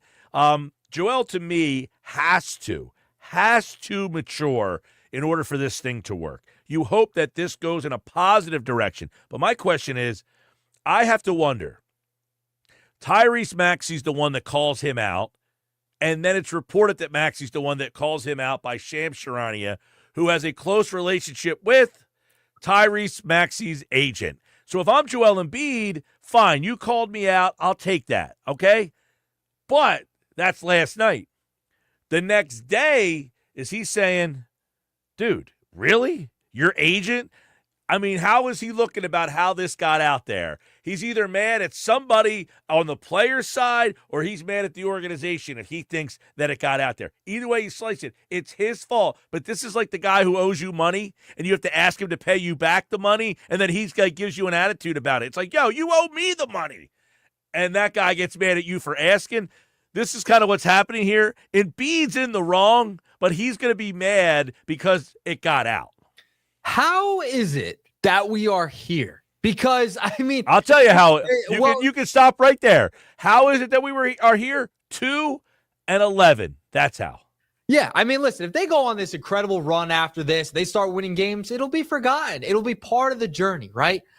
At this point, if you're asking Joel Embiid to change his habits and you're asking him to do all this and mature at this point, I mean, he's 31. Are we serious? Are we serious? We're asking him still to mature and just show up to meetings and things of that nature. And you have Tyrese Maxey calling him out in the middle of a players-only meeting.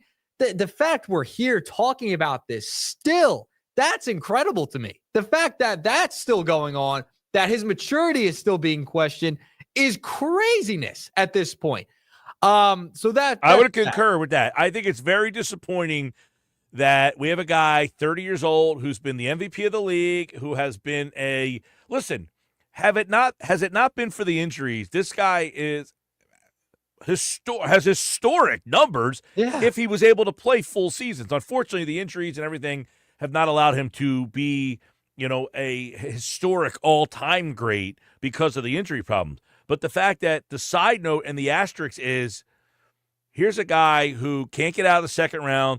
Part of the reason why is he's injured. One of the questions I had for Paul Hudrick earlier in the show was, is this been a perpetual issue for him, or is this something that's just happening for this particular season? And Paul said, look, I can't answer that question, but what he did say was the organization has kind of let him do whatever he wants to do. Yeah, and now it's gotten to this point where he's just showing up whenever he wants, like he owns the place. Like he doesn't. You still have to show up for work, and, it's showing on the floor. And I know the injury thing, listen, I don't know if it's been going on or if it hasn't or if it's something new, like you mentioned. Who knows? Who knows where they're at with this and where Embiid's at with this right now? And he's gotten off to slow starts in the beginning of seasons before. This is nothing new with the Sixers. But we were led to believe heading into the season that, he lost 25 to 30 pounds. He looks great. And then all of a sudden he wasn't showing up on game one. And then Paul George gets hurt.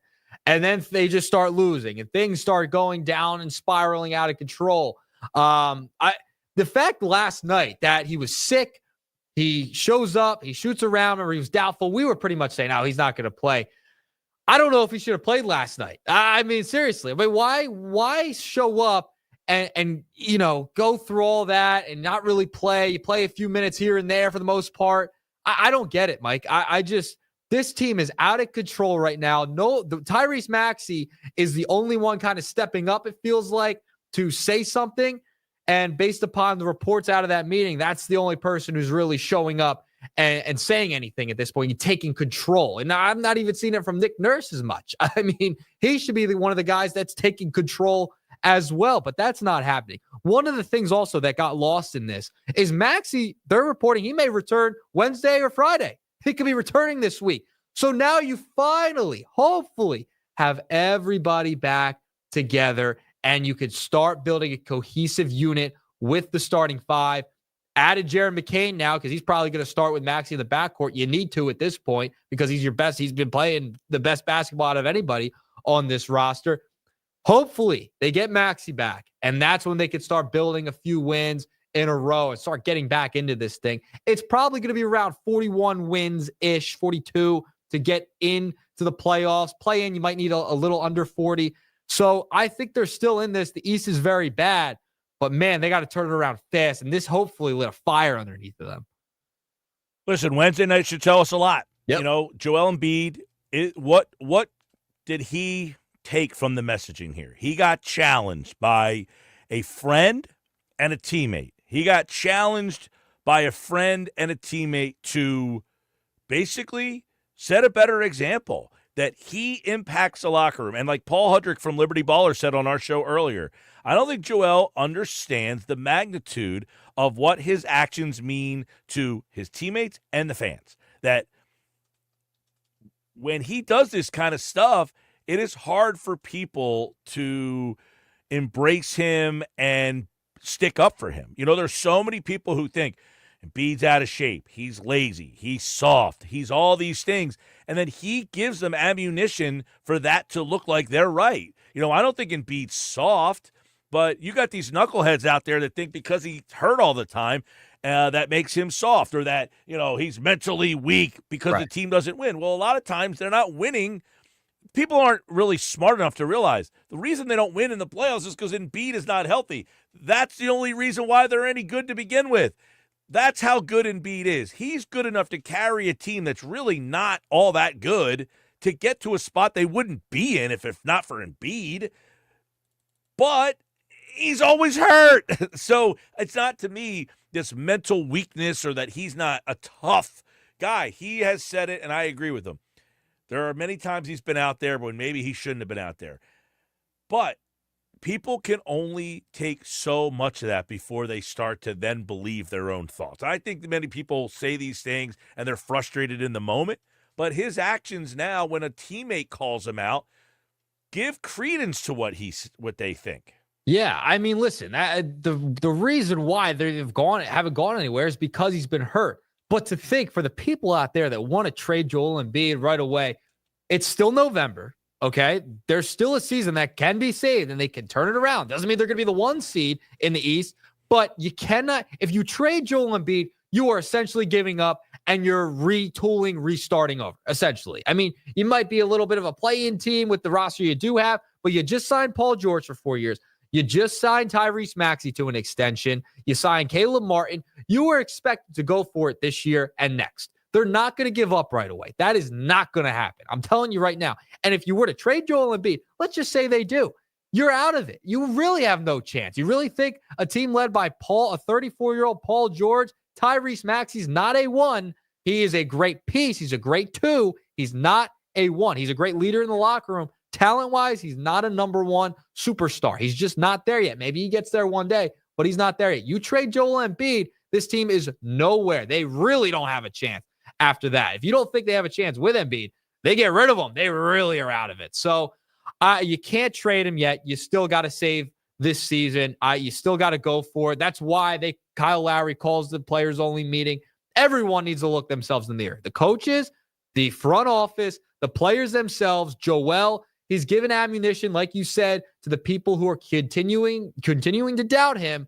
You got to go out there, and everyone needs to take a look at it because it's always a soap opera with this team. It's every single year. And this year, man, it might be the season finale if they don't turn it around. They are one of 108 teams in NBA history to start 2-11 or worse. 8 of those teams made the playoffs. That's less than 1%. The chances of them making the playoffs historically are about out the window. Now, keep in mind, this was before the play-in tournament. Right. So you do have that play-in tournament to backdoor your way in. Well, we all know if you're in that play-in tournament, the chances of you getting very deep in the playoffs are not very good.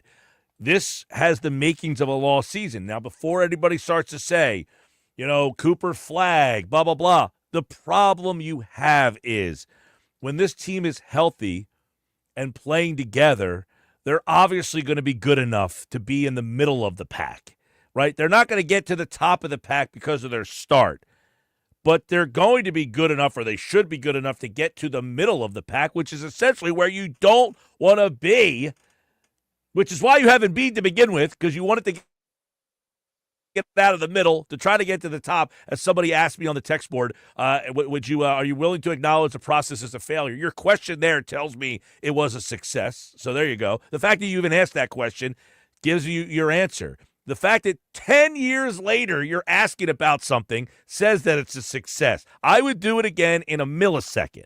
A millisecond, if you ask me. Mike, the problem with the process was not a failure. Can we get that through people's heads? The process was not a failure. The execution of the process was a failure. The idea, they did everything right with was what was supposed to. You were supposed to tank to get top picks to then turn them into a playoff team and a contender. That was a success. Yeah, I don't know why anybody has a hard problem. I don't know why people have a hard time. I don't understand how people have a hard time with this. The idea was a very good idea for where they were. The execution of it did not work out. But look at other teams that have done the same exact thing, and it has worked. The Thunder, look, in sports all over the place. Yes. You have to be a complete bonehead to think that other teams didn't emulate what the Sixers did. They just did it better. Just say, look, the Sixers process was a good idea, and they did a bad job at it. Yes, they did a bad job. They had picks that did not work out. They had injuries and things that did not go their way. Many teams have emulated it, and it has worked for them. So the question is ridiculous, especially 10 years later. Because here's the thing. The reason they did it is because AJ in Courthouse did not care about the Sixers at all. And now he does. Yes, they became contenders. They became in the mix. They were a competitive team every single year, other than this year. Every year they've made the playoffs. It feels like for how many straight years? So the process was not a failure. The execution of the process was bad. How many GMs did they go through? How many head coaches did they go through? The NBA stepped in. Like there were so many things that went wrong. The idea of the process worked. Okay, and you see other teams emulating it as well. Like I brought up, the Thunder, they have worked it to perfection for the most part, utilized all those picks and have hit on most of those picks and use those assets to add. That is the idea of the process. It is worked out. So for the people who are non-process believers, you just have an organization that loves drama and can't execute things. It's a soap opera, the 76ers. It's every year. I like this one from JFoxy5, who's watching on YouTube. He says, Embiid has the Ben Simmons mentality. He wants the money and fame that he doesn't want to play anymore. I don't know about that. Ben Simmons is another character. We could spend another whole nugget on Mike. That'll be a whole full nuggets. Charlie's watching on YouTube. He said, Sixers have had crisis after crisis. Why is this the time when it finally clocks for Embiid? Or clicks, I'm assuming he's trying to say. Yeah. Clicks for Embiid. I don't know. We don't know that this is the time that it clicks for Embiid. We have no idea. That there's no evidence that happens. I mean, this could be look, Joel Embiid doesn't go from a 30-point-a-game scorer MVP to now being a shell of himself. Yeah, I just can't see that. I think it has a lot to do with the injury as well. He's not in game shape yet. He's off to another really, really, really slow start. Remember, the play-in is still there. That is still a factor in this. Doesn't, they'll draw the Celtics or something. Yeah, that's the thing. Nobody wants to hear the play-in. Nobody cares. That's my point. Like, we got to stop saying, oh, cute, get in the play-in. That's not what this season was supposed to be about. You went and got Paul George because last year you got stuck in the play-in. So getting into the play-in, no one cares about the play-in. Nobody cares about it. Mike, that's where you're at now. That is where you're at now. You have now forget championship number 1 seed 2. To even get into the postseason, you got to worry about getting into the number 10 seed. That is where your focus is right now because you put yourself in such a hole. That's just where you're at. That's just the reality of it right now. So then don't be surprised that no one cares. That's all. Right. Don't be surprised that nobody cares because you're the 10 seed. Guess what? You're not going to have anybody going out and being excited about your season when you slipped in as a 10 seed, a 8 seed, a 7 seed, a 10, 9, 8, or 7 seed. Nobody cares. And no one's going to care until you get out of the second round. And your chances of doing that from the 10, 9, 8, or 7 spot, 6 either, are not good. Listen, as a guy in his early 20s who goes to games, I will be I'll still take advantage of those $3 tickets when they drop the $3 this year because of how everything's gone up in the nosebleeds at this point. It's going to be so empty. I think it's going to and guess what? Out. You're going to have Yep. I'm telling you, and I've been wondering when this is going to happen. Yep. When will that building and those people it was a rite of passage. That building, for the guy who asked, would you do the process again? The Sixers organization would do the same thing over and over and over again. Why? Because you couldn't get a ticket for that building.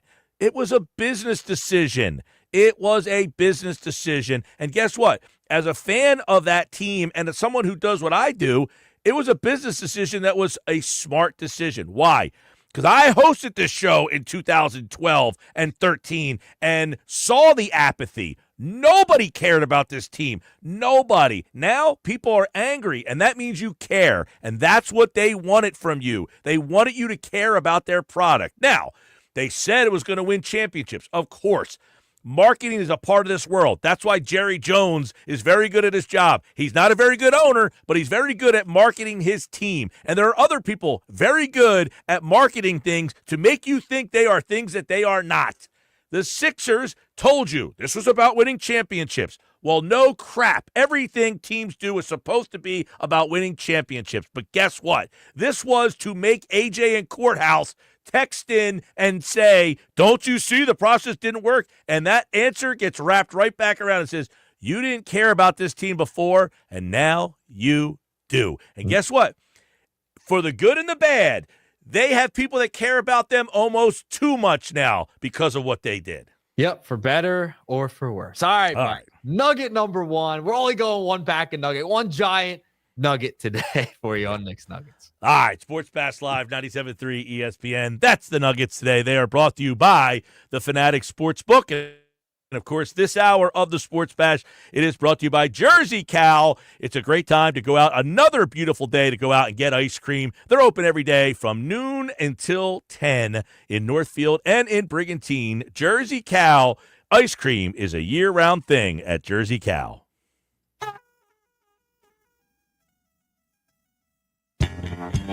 And there's our 99 Growlers contest sounder. We're running out of spots right now. 609-573-3776. 609-573-3776. Caller number 7. You are entered into this year's 99 Growlers party, which is happening on Wednesday, November 27th at Mud Hen Brewing Company in Wildwood, Rio Grande Avenue. You must be present to win if you are caller number 7 right now at 609-573-3776. We'll have tickets to all sorts of great events, including Eagles, Steelers, club box seats for their game in Philadelphia. We'll also have Sixers tickets, Flyers tickets, concert tickets, and more. 99 Growlers, 99 pairs of tickets. Caller 7. Good luck. This is South Jersey's official home for Philadelphia Eagles football. The Eagles continue the 2024 season on Sunday Night Football in LA against the Rams. Hurst under center to Barkley. Barkley across the 30, 25, 20, 15, 10. Good boy! Pre-game coverage starts at 7 p.m. with Merrill Reese and Mike Quick calling all the action starting at 8:20. This is the play-by-play home of the Philadelphia Eagles. 97.3 ESPN, South Jersey's Eagles station.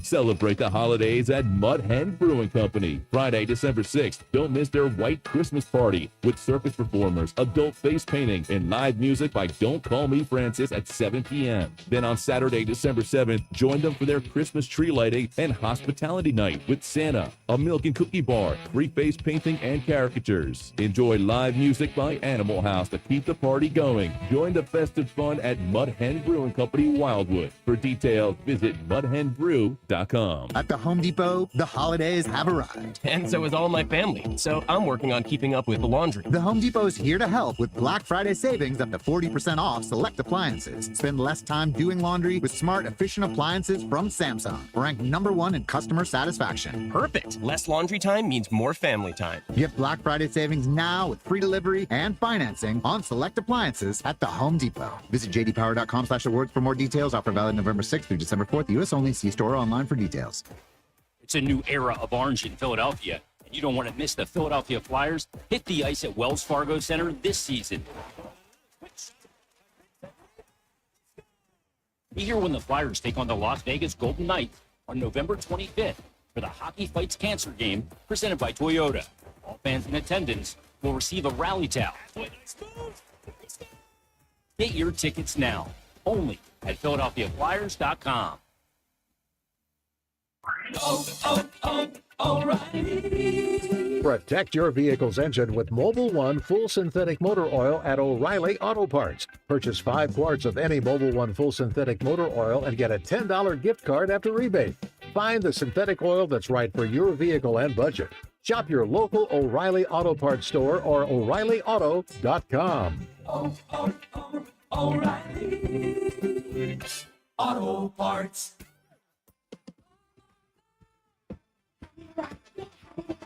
Warm up your holidays with JCPenney. From snuggly soft women's sweaters just $19.99 to festive family PJs now 40% off. Get ready for winter with all the comfy, feel-good layers you love. Wrap yourself in a warm foam ink throw, only $24.99. It's more cozy, bigger savings for you. JCPenney. Make it count. Offers valid on select styles through 11/21. Deals excluded from coupons. See store or jcp.com for details. Looking for the perfect RV to hit the open road this fall? Look no further than Hitch RV, your premier RV dealer. They're offering unbeatable pricing during their fall reduction sale on a wide range of RVs, from cozy travel trailers to luxurious motorhomes. Hitch RV is dedicated to providing exceptional customer service and quality RVs. Visit them today at hitchrv.com/Berlin or call 856-629-7400. Hitch RV, your adventure awaits. What's that sound? That's the sound of Downy Unstoppable scent beads going into your washing machine and giving your clothes freshness that lasts all day long. There it is again. It's like music to your ears, or more like music to your nose. That freshness is irresistible. Let's get a Downy Unstoppable bottle shake. And now a sniff solo. Nice. With Downy Unstoppable, you just toss, wash, wow, for all-day freshness. Get in the zone, AutoZone. Welcome to AutoZone. What are you working on today? My check engine light's on? That could hurt your gas mileage. The AutoZone free Fix Finder service can help find the fix for free. Get in the zone. This whole report for free? That's right, printed and on your phone for free. But what if the fix is too tough? We'll recommend a local shop. Fix Finder, only at AutoZone. Restrictions apply.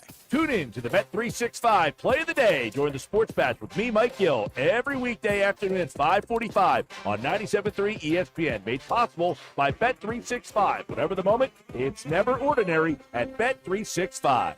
Okay, everyone, what did you think of the chocolate bar? It's too chewy. Feels kind of chalky. Too much nougat. I need to go brush my teeth. Business is booming for Steph's small marketing research firm. After all these focus groups, there's only one conclusion. I need more researchers. And she's way too busy researching. Does this have peanuts? To waste time researching resumes. I need Indeed. Indeed you do. Put our matching platform to work so you can spend less time searching and more time connecting with talented candidates. Visit Indeed.com/credit and get $75 towards your first sponsored job. Terms and conditions apply. Time to work on your gift list with Black Friday deals at the Home Depot. Right now, get a select tool from top brands like Ryobi and Milwaukee for free when you buy a select battery kit. Choose from reciprocating saws, multi-tools, sanders, and more. Whether you're stocking up on power for your personal workshop or grabbing the perfect gift for someone else's. Get Black Friday tool deals delivered from the Home Depot. Limit 1 per transaction. Exclusions apply. Full eligible tool list in-store and online. Healthier starts here with Get Covered New Jersey. Open enrollment is happening now. If you need health insurance, get quality, affordable coverage with plan options that fit your life and your budget. 9 in 10 get financial help, and many pay $10 a month or less. All plans provide free preventive care, coverage for prescriptions, emergency services, and more.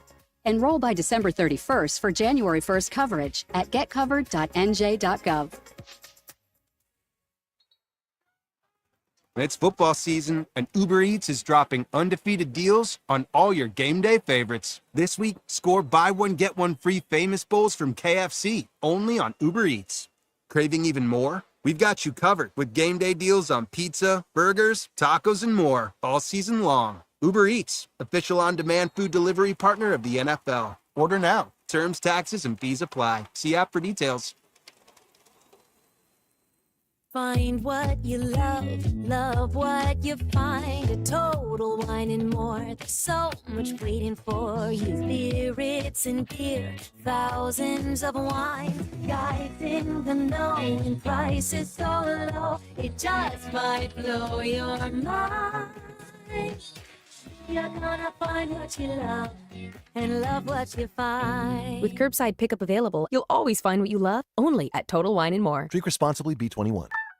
I got a line. He got a line. She got a line. We got 4 lines. Cricket Nation. Q finger guns. Really easy. Super stress-free. 5G so fast, like blazing fast. Games and memes, you'll have a blast. You can get fast 5G across 4 lines. You can get fast 5G across 4 lines. As we discuss, take it from us. We 4 are one. Cricket Nation. And only $25 a line. Welcome to more lines. Welcome to Cricket Nation. Smile, you're on Cricket. Cricket 5G requires a compatible device and is not available everywhere. Discount varies by line. Fees may apply. Terms and restrictions apply. See cricketwireless.com for details. 97.3 ESPN has teamed up with Seize the Deal for incredible weekly offers from some fantastic local restaurants. Here's this week's big deal. Get a $50 gift card, good for use, at Bruno's Italian Market in Ventnor City for just $25. Get this great deal starting Friday at 9 a.m. at seizethedeal.com. Hurry, chances are this deal will sell quickly. For more info on this great deal, go to seizethedeal.com.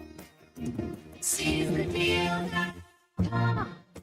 Home of the Philadelphia Eagles, Sixers, and Flyers. 97.3 ESPN, WENJ, WENJ HD, Millville, Atlantic City. A Town Square media station serving all of South Jersey. This is the Sports Bash with Mike Gill on 97.3 ESPN and the 97.3 ESPN free mobile app. Now live from inside the Ocean Casino Resort Studio, here's Mike Gill. 5 o'clock, Sports Bash Live, 97.3 ESPN, the 97.3 ESPN free mobile app, live video streaming on the XFAT platform and on YouTube at Mike Gill Show. Subscribe, be a part of the show, hashtag SB Live. The NFL season, week 11 in the books. We're going to take a look back at it with Casey Joyner from The Athletic. We call it One Thought every game. We'll take a look back all the way to Thursday, get a couple quick thoughts at how the Eagles were able to handle the Washington Commanders, what it means in the NFC East, what it means in the NFC, as Casey Joyner joins me now from The Athletic on the Sports Bash Live on 97.3 ESPN. And, of course, Week 12 is already here. We're starting to get to the Christmas week, the Thanksgiving week. The Saturday games are going to be starting soon. Slow down, Casey Joyner. Slow down. You move too fast, somebody once said. What's going on? Oh man, it is. It's like I can't believe we're already in week, like you say, week 12. It's like it's like you're thinking Thanksgiving game's not. The best thing is though, as great as football's been this year, this is the time when games get even better. So that's one thing to look forward to at least. Well, they are getting better, and they have more meaning, and they give us more answers. Philadelphia beats Washington. It was a battle for first place. Washington, Barkley, 2 touchdown runs. He goes for 146 yards, but they had him bottled up till late in that game, and then 2 touchdown runs within about 30 seconds changes the dynamic of the division. It does, and we've been talking about this the past few weeks, where it's the Eagles staying patient with the ground game. If you talk to any NFL coach, any football coach, period, worth their salt, and you ask them about the ground game, they said you've got to stay patient with it. You can't just give up on it. Again, if you fall behind by a bunch, you don't have a choice. But as long as the game's close, you just stay with it because you're going to wear those guys down. I'm watching Eagles like, okay, I'm not going to go old school, look like the 90 Giants or anything like that. It's like Bill Parcells Giants, but they stayed really, really patient. It tells me maybe there's something in that building finally where we've talked for years about how the Eagles, their front office is a pass, analytics say to pass. Okay, maybe they figured out the analytics that say percentage, that running games are a higher percentage play, but you got to stick with them because we saw that patience there, and that looks like an organizational change. That doesn't just look like a Nick Sirianni change. They're number one defensively. Is that a surprise to you with what they're doing in their personnel? last year, Angelo was great. He's been great over the years. There was times last year when he had what I thought was the best defensive numbers. He wants to rush the passer, wants to stop the run. Wants to get favorable coverage matchups and things. I mean, people will talk about, you can figure out the Fangio defense. Yeah, well, Washington didn't, and a lot of defenses able to figure them out. The thing is, hey, when you're on defense, you're trying to get your players to be where they're supposed to be. You're trying to get them in the right positions, the right angles, the right leverage. You're trying to do those things. If you as a coach can do those things and you've got talented players, you can stop any offense, really slow down any offense. That's exactly what they've been doing. Look, like a very disciplined team that's not making many mistakes. I could beef about the tackling a little bit in some of these games, but for the most part, they've been tackling well too. They're doing all the things you're supposed to as defense. So no, I'm not surprised at all. And when you look down the stretch, I mean, that's the kind of thing where if you can run the ball and you can play defense like that, and you've got Hurts and you've got Brown, you've got Smith, you got all that. Okay, I'm looking forward to what these guys can do in the playoffs. Yeah, I mean, it's interesting because they are obviously a defense that is still kind of growing, it seems like. They got a lot of young players with Quinyon Mitchell, Cooper DeJean, Jalen Carter's a young player. But the oddest thing of this whole thing is they got a middle linebacker who never played middle linebacker before and is really making a difference in their defense. Hey, you find places to put players in positions to where they know what they need to do. The funny thing is that whole thing of Bill Belichick, he says, do your job, do your job. When you look at defense and if you start breaking down tape and things, you'll find that the best teams have players who do their jobs and they trust the other players to do their jobs. And the thing is, you're talking to your job. Yeah, you need to know what the other players are going to do, but you need to know how to do your job. And that's the thing. Look, the Eagles are teaching their players how to do their jobs, and you don't see them. You see it a lot. I mean, the Cowboys do it all the time. They start go chasing somebody else, tries to do somebody else's job, and you're just like, what is wrong with you guys? He comes up week after week after week. The Eagles don't do that very often. They say, hey, look, if I'm supposed to be in the B gap, I'm supposed to go from A to C. If that's my job, that's what I'm going to do. I'm not going to go try and do something else. I'll pursue late if it goes that way, but I'm not going to do that. I'm going to stay where I'm supposed to stay and be a disciplined defense. And man, that's the reason you get a Jaden Daniels who's been great passing this year. That's why the Commanders only threw 4 vertical passes in that game. Daniels is 1 of 4 for 16 yards of vertical passes, and one of the passes was picked. He had a 4.2 passer rating on vertical passes in that game. They just shut that thing down because they were where they were supposed to be when they're supposed to be there. I want to get your thoughts. We talked about Barkley, the 2 touchdown runs, 146 yards. Is the passing game where it needs to be, though? Do you still see that there needs to be something? Is there something not clicking in the pass game? Yeah, we talk about the vertical passes. It hurts again. They didn't try and go vertical. They said, "Look, we're going to stick with the ground game. We're going to play our percentage ball because we think that's going to win for us." And Washington's not a very good run defense, and we don't need to take chances. I just don't like to see a game where they have 6 vertical passes the Eagles do in this game. Hurts is 2 of 6, 49 yards, 8.2 yards per attempt, only 63.9 passer rating. It's not very good. A.J. Brown 2 targets. Dallas Goedert 1 target. Devontae Smith 2 targets. I mean, it's just. That's it. That's all you're going to get in the vertical passes. You're just not going to, and one of them evidently is a throwaway. I mean, you're not getting that much going.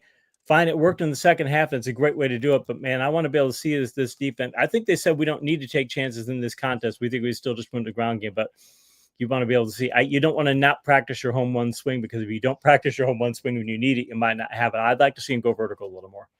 All right, we'll get into the Eagles and the Rams on Thursday when Casey Joyner is back. But right now, let's get into one thought every game and see what it means in the big scheme of things in the NFL, which we are hitting week number 12. We start to get a little playoff push here. Jordan Love goes for the go-ahead touchdown. The Packers beat the Bears.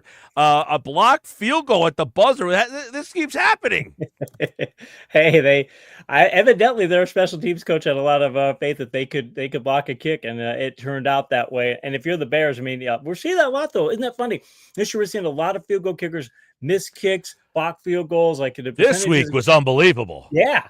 And we talk about, do we need to shrink the goalpost? Not if this is the way it's going to be every week. But, I mean, Green Bay knows how to do that. And that's the thing. Green Bay's got a really good coaching staff. You get a really good special teams coach. And that kind of thing makes a difference. That's what gets you these wins. Green Bay needed it. It keeps them in the wild card chase because without it, they could have been in some trouble here. And they would have fell away in the division, too, because Jared Goff, NFC leading Lions, they win 52-6 over the Jaguars. You know, when it's 52-6, and if they had tried to push, they could score even more. You know, when they let their foot off the gas and still beat you 52-6, that says something. The Jaguars, hey, they're going to go through an organizational change. The whole idea that it's the best team we've ever had. Your team has made the conference championship game 3 times, and it's the best team we've ever had. I don't buy it. But I mean, the Lions, it's one of those things where, and again, think about it. Week before, Goff, 5 picks. Okay, I'm thinking, okay, well, they don't need to have Goff throw a ton of this game.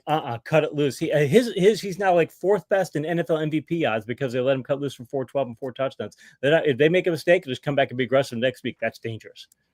One thought every game. Let's go to Sam Darnold, 8-2. The Vikings, 3 wins in a row. People forgetting about them. They're 8-2. They beat the Titans 23-13. They do, and the thing is, they're adjusting to things. Darnold is playing high percentage ball, not having to throw a ton of risky passes. Because think about it, Justin Jefferson, 8 targets, 6 receptions, 81 yards. A good game, but it's Justin Jefferson. It's not a huge game. They're mixing in Addison. They're mixing in Hawkinson landed 2 catches for 13 yards. They're adding Cam Akers to their backfield. So now Aaron Jones doesn't have to be a bell cow. They're making adjustments and saying, hey, we've got a talented team. We're going to make sure we get everything we can out of the entire roster.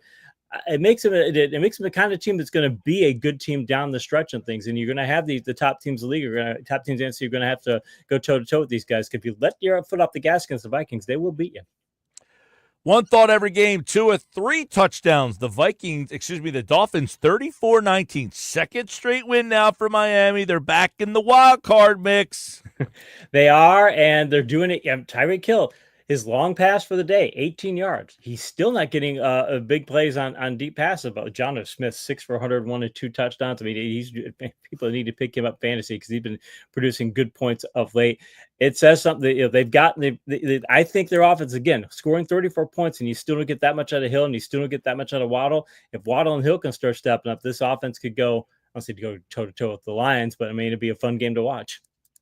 One thought every game. Matthew Stafford, 4 touchdowns, 2 to Kupp, 1 to Puka Nacua. Those 2 guys are back. The Rams offense rolls over the Patriots 28-22, and the Rams stay alive in that wild card and in the West. They do. 4 touchdowns for Stafford. Again, Williams didn't have a great game, 15 for 86. I mean, it's a good yards per carry, but it's still not a fantastic game. I would have thought they would run the ball more. I think they saw some things in the secondary. It says something there that their defense is stepping up, though, too. I mean, Drake May's been a bit dangerous and stuff. Not a great offense, but he's going to put up some big numbers. But they were able to keep that in check and things. But getting Kupp, I mean, Kupp catching the 2 touchdown passes and all that. It's now you've got Kupp and Nacua both playing extremely well. If they can get the rest of their team going, I mean, this is the Rams are a team again.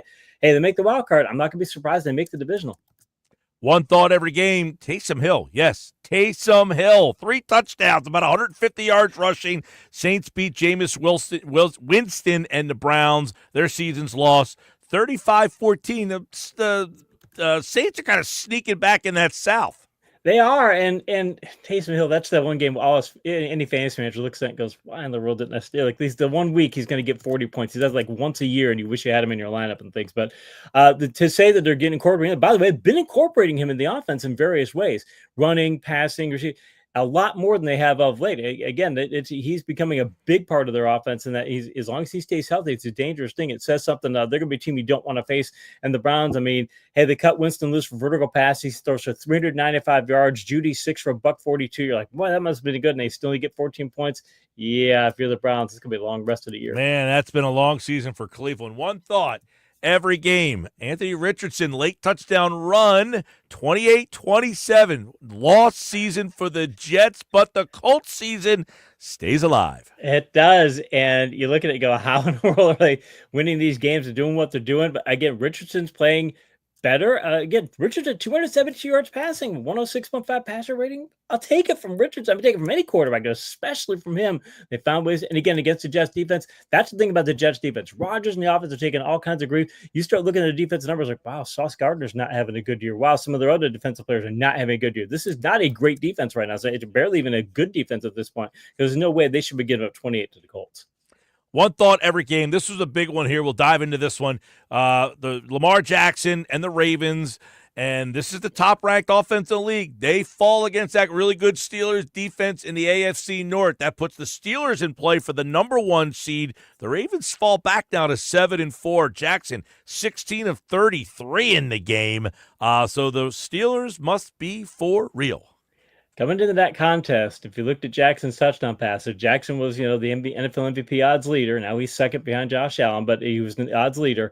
If you looked at, though, half of his touchdown passes came against the Bengals, a horrible defense, and the Bucs. In those 3 games, they crushed bad opponents, and you're supposed to do that. If you want to win the MVP, you're supposed to do that. But I kept thinking going into the last week, I'm like, well, you got the Chargers, you got the Steelers, and you got the Eagles. You got 3 tough defenses coming up. It's like if he does well in those games, then he's going to get the MVP. If he doesn't, he might not. Well, you know what? They didn't play anywhere near as well, and they faced a really good defense. And that's the thing. Hey, are they that good, or are they not that good? Their defense played a lot better than they have, but I'm looking at the Ravens going, all right, you guys have some weaknesses, and if your offense isn't as explosive as it was in earlier games against weak opponents, and you're going to have some tough matchups.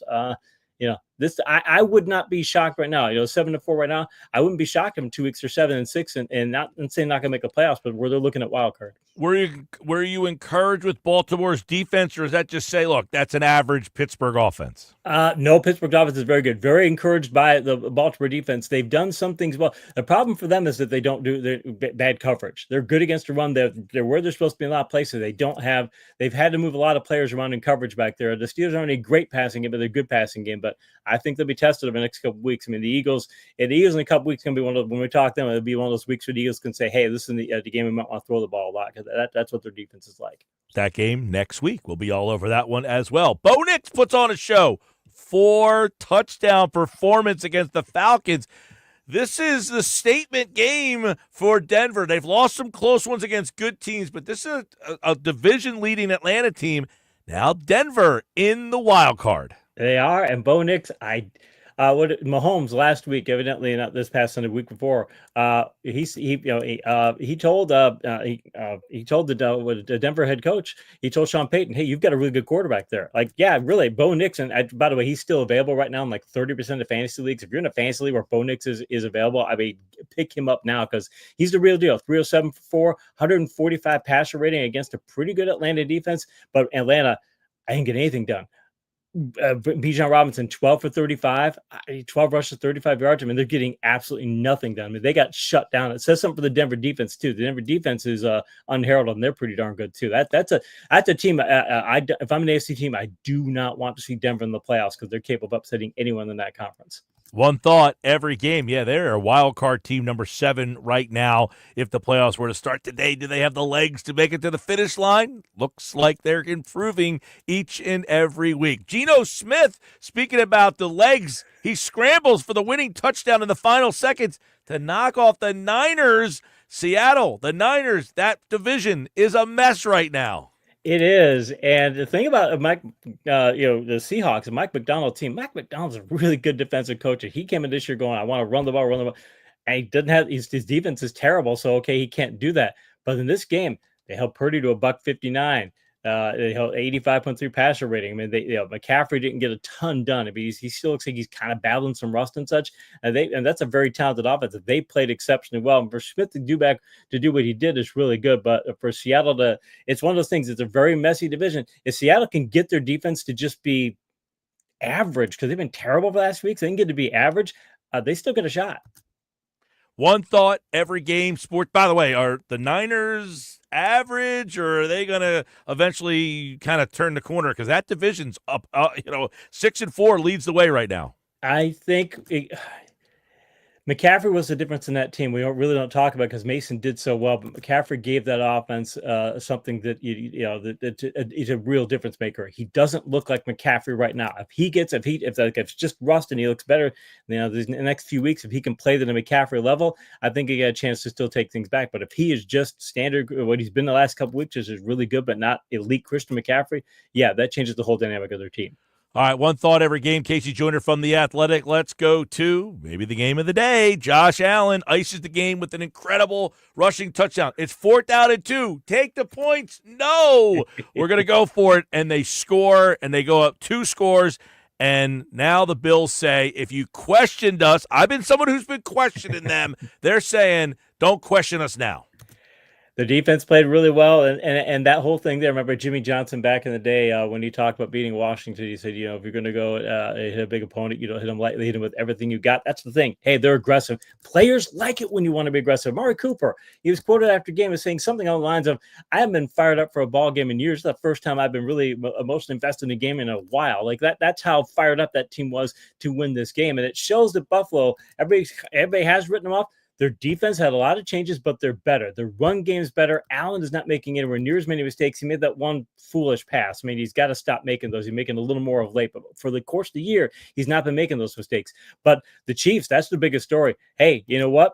Their defense is very good, not great. Their passing game is not very good at all. Mahomes, it's 3 interceptions, but there are 3 touchdowns and 2 interceptions. Their ground game is not fantastic. I know people talk about Pacheco. It's like, look, Pacheco's not a back to turn everything around. This is a B plus team, B plus team. They're good, very good, but there are a lot of teams that are as good or better than the Chiefs right now. So to talk about the 3-peat, they got to make some improvements down the stretch. They're not going to make it to the conference championship. I agree with that. One thought every game. Let's go to the Chargers win. This was an awesome game. It got flexed into the Sunday night game. And at first you're thinking, maybe they should have taken that Jets-Colts game. But J.K. Dobbins runs late into the end zone in the closing seconds to lift the Chargers. They almost chargered that game. They're holding off the Bengals, who fall to 4-7. They Bengal that game is what ended up happening because my son, he's a big Bengals fan. So I watch the games with him and things.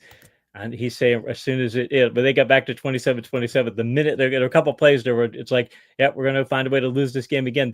Honestly, when you're watching Bengals games, you get that to that point to where they get late in the game and you're just like, that's what it is. It's like they're going to find a way to blow this game. They're going to do something that's not going to make it. I think that's what Burrow is so mad about. Where people are, it's like, oh, you're doing one things. I think he's like, look, we don't have whatever it takes to win in the fourth quarter. What is it? Marty Schottenheimer used to say it about the Raiders. He said, just get into play in the fourth quarter. So if you keep the game close to the fourth quarter, they'll tank. They won't play for all 4 quarters. I think Burrow thinks the same thing. So if you're the Bengals, you might need to make a wholesale change. But if you Chargers, again, finding new ways to win, even though you blow the lead, you still find a way to come back. That looks like a Harbaugh team.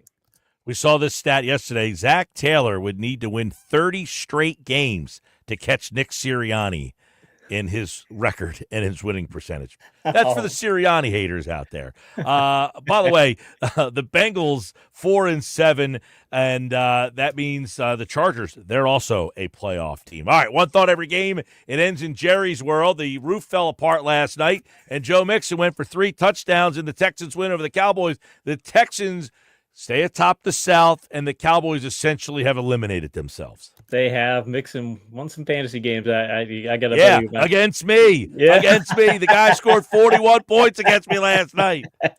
I had a buddy who traded me Mixon a few weeks ago, and Mixon was out for those weeks. He's like, yeah, isn't that fantastic? And now it's like he's out of the playoffs, and my teams are like, well, karma, buddy. The Cowboys,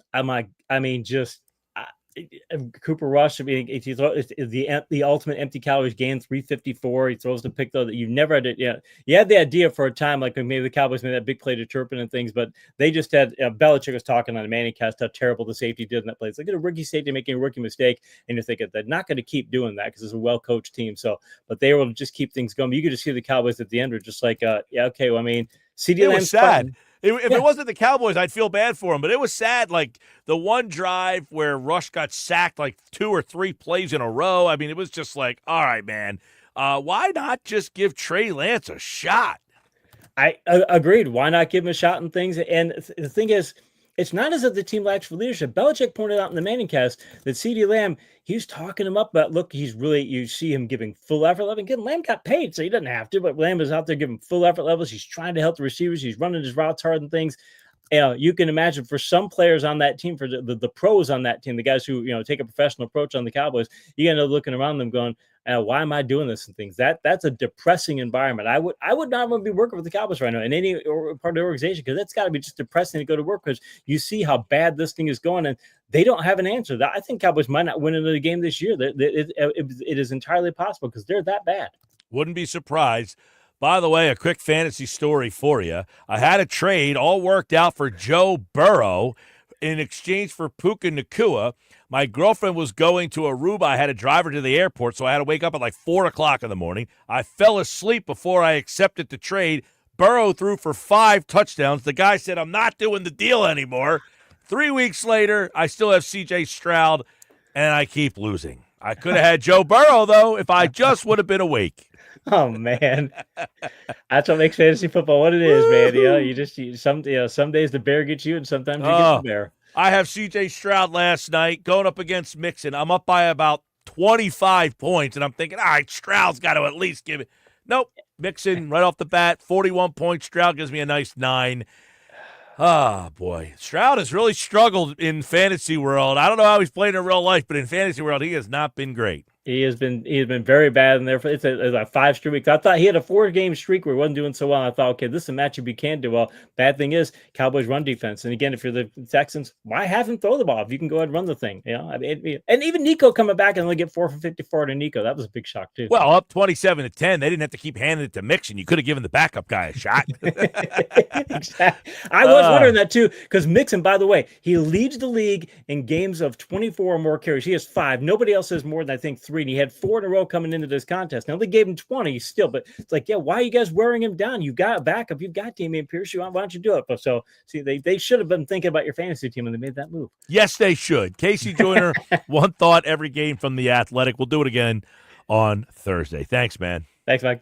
All right, Casey Joyner from The Athletic is brought to you by Cooper Hospital. And I tell you, just drove by Cooper University Healthcare. They're doing something extraordinary for families down the shore. Casey Joyner here on the Sports Bash. Yeah, I was down your neck of the woods there, Josh, this weekend. Took a nice little trip down to hit a couple of different brouhahas down that way. Did a little travel. Yeah, I was over at Cold Spring.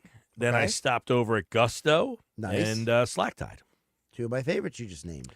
Only 2. Yes, only 2. 2. I enjoyed all 3. But I will say, I went to one, and they did not have an IPA for me. Oh. So I had to branch off the beaten path. And I got to say, I did enjoy the beaten path that I went down. Okay. Yep. So good time. Good job by you to diversify your portfolio a little bit. Well, I wasn't going to sit there empty-handed. Would that be silly? All right, one thought every game there by Casey Joyner, brought to you by Cooper University Healthcare. And, of course, he'll be back on Thursday when we'll take a look at week number 12 in the NFL. Bad games this week, by the way. Can I just mention, the way Casey hemmed and hawed to answer your 49ers question had me laughing, because I think what Casey was feeling as he answered that question is how most sports fans feel about that team right now. You look at them and you say, they should be better than this. But how can you not trust your eyes instead of trusting what's on the paper? Yeah, 5-5 San Francisco. And guess what? I don't think any NFC team would be disappointed if they got on the outside looking in. All right, Sports Bash Live, 97.3 ESPN. By the way, Colin Thompson is going to join us on Thursday's show. So we'll catch up with him on Thursday. He'll give us a little bit more insight on how the Eagles can scheme up to beat the Rams. Because when we come back, more on this Joel Embiid bonkers story with Tyrese Maxey. That's still to come next here on the Sports Bash Live on 97.3 ESPN. Wake up weekday mornings from 6 to 10 a.m. with Unsportsmanlike on 97.3 ESPN with Evan Cohen, Super Bowl champion Chris Canty, and Michelle Small. Can't wake up without it. Brought to you by the Gallery Bar Book and Games at Ocean Casino Resort in Atlantic City. Broadleaf's Plumbing, Heating, and Air Conditioning has been your trusted source for generations, and they are ready to keep you warm all season long. Schedule your heater tune-up today, and if you're ready to upgrade your HVAC system, act now. 0% financing, up to $15,000 for 84 months for qualifying ACE customers with no money down, but only while funds last. So call Broadleaf's today, your local factory-authorized Bryant dealer, for a free quote at 609-390-3907 or visit broadleafs.net. Bryant, whatever it takes. Meet Cheryl. Hey. She's on vacation and lost in the moment. Unfortunately, so is her Chase debit card. It's gotta be somewhere. Maybe she lost it at salsa night. These skirts should have pockets. Or maybe she lost it at Pilates. 3 and 2 and... But she's not worried. With the Chase mobile app, she can lock her card till it turns up. Tools that help protect. One bank that puts you in control. Visit chase.com/checking. Chase, make more of what's yours. Chase mobile app is available for select mobile devices. Message and data rates may apply. JP Morgan Chase Bank, N.A. member FDIC. I need a new car. Under 20 grand? Okay, well, what's my trade worth? You know what? I'm going to Matt Blatt Kia, where I can get some straight talk. Brand new Matt Black Kia Forte LXS, under 20 grand. That's right, a brand new Kia, just $19,999. With any trade, that's less than most used vehicles. Currently buried in a loan or lease, Matt Black Kia wants to get you released and into your new Kia with 0 down, 0 payments until February, even 0% for 72 months on every clearly marked new Matt Black Kia in stock. So bring any trade, because if you have a job clearing $450 per week, we want to get you approved today. It's gotta be a Matt Black Kia. With approved credit, 24 ED9, $1389 per thousand finance. Not all will qualify. Credit and down payment. Offers can't be combined. Go to mattblackkiafj.com for complete details, or 888-505-6670. Price includes all costs to be paid by consumer, except for licensing, registration, and taxes. Through K&F, rebates and incentives to dealer. Expires 12/4/24. Matt Black Kia, 6211 Black Horse Pike, Egg Harbor Township, and on Route 37 in Toms River. The holidays are here at the Home Depot, so let's get to decorating. Find your perfect tree in our huge assortment of shapes, sizes, and styles. Like the easy-to-assemble Jackson Noble fir, with pre-lit branches perfect for styling with all your favorite ornaments. Or the Flock Starry Light Fraser fir, with over 1,900 pre-lit memory wire branches that keep their shape so it's ready right out of the box. Find the perfect tree now at the Home Depot. Step into the heart of Tuckerton at Doyle's Poorhouse, where great food meets a family-friendly atmosphere. Craving a hearty meal or a place to unwind with friends, Doyle's Poorhouse of Tuckerton has it all. Mouth-watering dishes, crafted with care, and the best events in town. Live music nights and community gatherings. There's always something happening at Doyle's Poorhouse of Tuckerton. Visit them today and experience the warmth of their hospitality. Doyle's Poorhouse of Tuckerton, where every visit feels like coming home. Visit Doyle's Poorhouse of Tuckerton, your new favorite spot for food, fun, and family.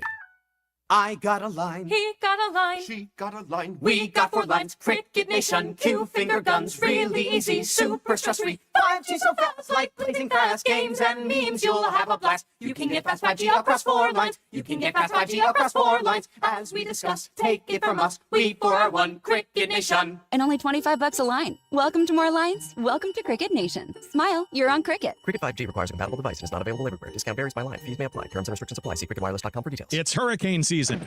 Are you prepared? Don't get left in the dark. Calvi Electric, a certified Generac dealer, has you covered. From installation to maintenance, they're your go-to experts for Generac generators, ensuring your home stays powered through any storm. A Generac home standby generator will automatically restore power to your home during an outage, so your life goes on uninterrupted. Put your trust in Calvi Electric, the premier electrical contractor serving South Jersey for over 115 years. Visit calvielectric.com today or call 609-345-0151.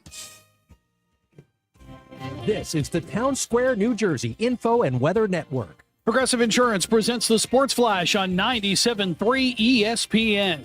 NHL, the Flyers back on the ice Wednesday hosting the Carolina Hurricanes. It continues a 5-game homestand. On Monday night, Philadelphia lost to the Colorado Avalanche 3-2. That snapped a 3-game win streak. Avs got a 3-0 lead in the third period. Owen Tippett and Tyson Forster scored for Philadelphia. The Sixers, they'll be in Memphis Wednesday night, continuing their road trip. They'll face the Grizzlies. On Monday night, they lost in Miami to the Heat 106-89. Sixers have now dropped 4 straight. Jared McCain led Philadelphia with 20 points. They're now 2-11 on the season. NFL week number 12, Philadelphia in Los Angeles. Sunday night, they'll take on the Rams at SoFi Stadium. The Eagles are riding a 6-game win streak after they beat Washington last Thursday. They're now 8-2 on top of the division. The Rams are 5-5. They've won 4 of their last 5 games. Philadelphia leading the NFL in rushing yards. I'm Tony Desiri, and that's your Sports Flash on 97.3 ESPN. This is an important safety message from the New Jersey Division of Highway Traffic Safety. Did you know that driving under the influence of marijuana is illegal? Driving high will get you a DUI. And if you're wondering if law enforcement can tell you're driving high, well, everyone can. If you feel different, you drive different. Drive high, get a DUI. A message from the New Jersey Division of Highway Traffic Safety. From the Town Square, New Jersey Info and Weather Network, I'm Chief Meteorologist Dan Zarrow. Some raindrops are possible tonight. Spotty showers, light and brief. Otherwise, mostly cloudy skies. Low temperature dips to 48. For tomorrow, a mix of clouds and sun, high 62. Rain rolls in tomorrow night, and through Thursday morning, that rain could be heavy for a time. Gusty wind kicks in. Clouds and showers may linger for a bit on Thursday as temperatures drop from the 50s into the 40s. Get weather 24/7 wherever you are. Download our free mobile app today. You're a winner when you play Borgata's Winning Wonderland. Now through December 28th, earn entries for your stake in over $1 million in prizes, including 2 2025 Range Rovers. Visit theborgata.com. Must be 21 or older. Gambling problem? Call 1-800-GAMBLER. You're listening to the Sports Bash with Mike Gill. Never thought this radio stunt would catch on so big. On 97.3 ESPN.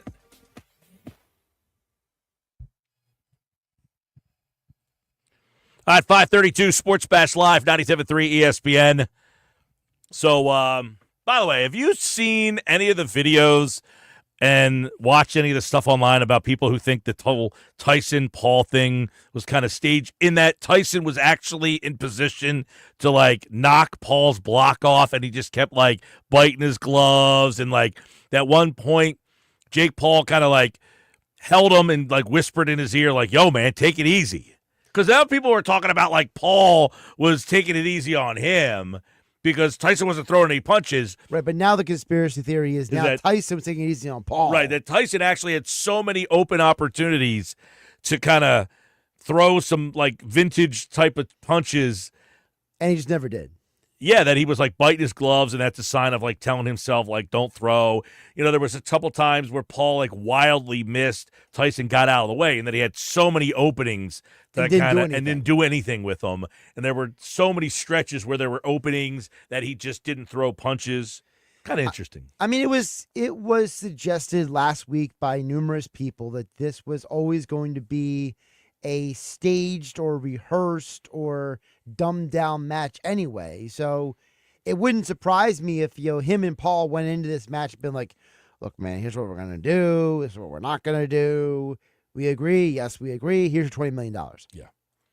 So I've been seeing a lot of that going around this morning. I did find that a little interesting. I don't know what to think about it. Like I said, I didn't have any anticipation for the fight itself. I was more interested in seeing Tyson kind of his entrance, the nostalgia of that. Listen, thanks to the internet, I got to see the fight because everyone kept posting video clips and You don't have Netflix?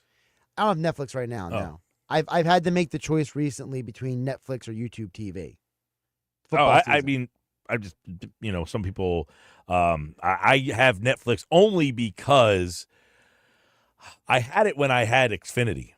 Okay. It was part of, like, if you had Xfinity, you had Netflix for free. Yeah, my bundle when I had Xfinity was I had Netflix and I had HBO Max. Although I am watching a show on Netflix now. Actually, just finished The Diplomat. Yes, you mentioned with Kerry Russell. Now I'm watching in season 3 of The Lincoln Lawyer.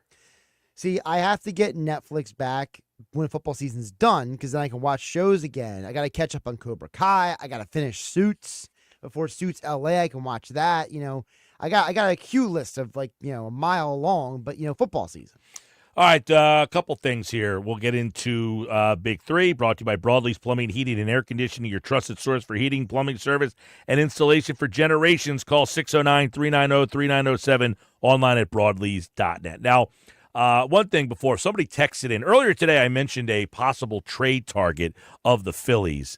According to Jesse Rogers, ESPN.com MLB staff writer, so they did this whole free agent questionnaire thing. Okay. And everybody gave which free agent's most likely here, which name's going to be traded, blah, blah, blah, blah, blah. Sure.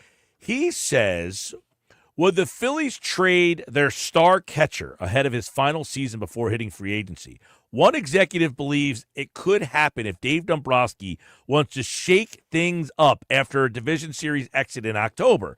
According to one voter, Real Muto might be the most tradable player on the Phillies roster outside of Alec Boehm. Now, if you remember, I brought this up about a month ago, right after the Phillies got eliminated. And would you consider moving Real Muto before he gets to free agency while he has some value? The question and the problem you have is, who takes his role? Do you do some sort of Marshawn Stubbs collaboration? I know, by the way, Stubbs is not guaranteed that he's back either. But if you lose Real Muto, you're obviously losing an everyday player. Correct. But is his offensive production replaceable? I think that Real Muto has regressed enough that his offensive production would be replaceable. I think it would probably have to be with two people. I don't think I think the Stubbs era needs to be done. I think that we had the nice little run, the daycare, all that stuff, but maybe it's time for some grown-ups to come in there and, change the vibe a little bit. Yeah. I definitely think, they have to make a decision on him this week, whether or not they're going to, pick up his contract. So maybe it's Marchand and maybe a free agent catcher, or maybe when they trade, if they were to trade Real Muto, maybe they get somebody else's secondary catcher or their cast off. I would not be adverse to trying to move Real Muto, see what I can get in return. Now, I'm not going to just do it just to get like a bag of balls. No, but I want to get something that's going to change the complexion of my team, not just move on from him. Like, for example, if you told me that you traded Real Muto for a starting left fielder, I'm just using that as an example, then maybe we can have that conversation. Yeah, that's what I mean. Like, I'm trying to think bullpen arm, back end of the bullpen arm, that kind of guy, something like that. And, maybe it's something where, and I'm not saying it's literally this guy, but if you traded Real Muto and you replaced him with a Travis d'Arnaud type of player. He already got signed. Darn it. Yeah. That happened last week. Oh, well. Yeah, he signed right away. I mean, he got let go and then signed almost immediately. Baseball free agency is going on? You would never know it.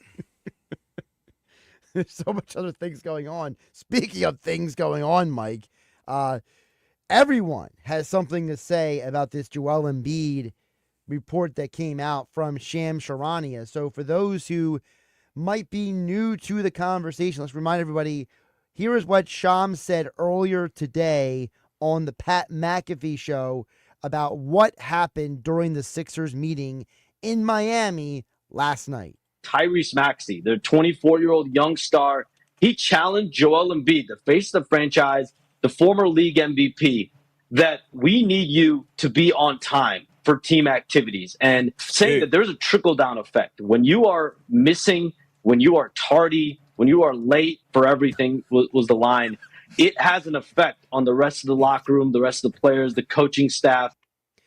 And here is what Kendrick Perkins' immediate reaction was today on ESPN's NBA Today. And remind people, Kendrick Perkins, NBA champion, played in the league for a long time. Here's what he had to say about Shams' report. Good for Tyrese Maxey for calling out Joel Embiid. I played with 15-plus Hall of Famers, and look, none of them was perfect, but all of them was true professionals, right? And all of them were leaders in their own right, meaning showing up on time, respecting the coach. That's the most important thing, because when you're late to practices or whatever it may be, it's disrespectful to the coach, and it tends to send a message throughout the locker room that others could be disrespectful. Yeah, I mean, I will say I don't know what we've ever heard in the past. This is why I asked the question earlier. Is this perpetual over the years, or is this just something that's coming up now? Has he been late his whole career? I tend to think if he was late his whole career, we would have heard about it before now. My working belief is that I think this is a recent issue. And if it's a recent issue, hopefully it's not perpetual. And I'm not trying to make excuses for Joel, but I will ask you, Mike, is it possible that part of the reason why Joel has been late for some of this stuff is because he thinks, well, I'm off doing my rehab or I'm off doing my other stuff, that I don't need to be on time for some of this stuff? Yeah, I mean, that's the one thing is the fact that he's injured and hasn't played or hasn't been able to play. Does he just say, I'm not practicing, I don't need to be there on time? It's a bad attitude. Yeah. It's a bad way to, approach. To show the rest of the team that because I'm not practicing, I don't need to be there. Yeah, I mean, I personally don't think Joel is being malicious in him doing this, but I understand where Perkins is coming from, where he's saying, hey, look, you're the star of the team. I need you to still be a standard bearer for the team. Tyrese Maxey should not have to tell Joel Embiid how to act. That's the problem here. Tyrese Maxey, a man who's 7 years younger than him. Yeah, he's 23, 24 years old. He should not be the one that has to tell Joel Embiid, get your act together. That you're late. You're late for, quote, everything. and it impacts the locker room. And that is not what you want to have happen between the two stars of the team, because apparently, according to the report, they have a close friendship. And according to a person involved in the meeting, quote, Tyrese loves big fella. But this is the elephant in the room. So the elephant in the room is basically suggesting that Embiid and everybody on the team is tired of him getting preferential treatment. Here's more from Shams on the Joel Embiid being late for team activities. This is from the Pat McAfee show. There's meetings, there's film sessions, there's the game, there's team meals, there's team activities, there's all these different things with flights, buses. When you're trying to build that camaraderie with the team and the dynamic, listen, it's one thing if a guy is dominating night to night, he's putting up 40 points, 20 rebounds every single night, and he's late. I mean, maybe things slide. That comment there makes me wonder if this has been going on in the past. And because he's a guy scoring 40 points, 30 a night, that it does slide. Because one of the things that Paul Hudrick told us earlier was the team kind of lets him get away with stuff. Right, and they've done that for a while. It's not just, but I will say maybe in the past he didn't do it all the time. Maybe he just did it here or there, and everyone just said, oh, that's Joel being Joel. But now maybe the issue is he's doing it all the time. Like maybe that's a possibility. Yeah, and I hope that's not the case. I mean, listen, I think Joel, and I've been critical of the fact that he's 30 years old. The Troel stuff needs to stop. It gets to a point where, all right, dude, you had fun. You put up a lot of numbers. You were an MVP. But the team hasn't got to where you wanted to get to, is what you say. Well, maybe something needs to change. You've done a tremendous job of getting this organization to look. This organization has been in conversation as an NBA championship quality team. They didn't win one, but you can't deny that just about every year since 2018, maybe one here or one there, where, the bubble year, they got beat in the first round. Last year, they got beat in the first round. But even last year when they got beat in the first round, there were people that thought the team was good enough to win a championship.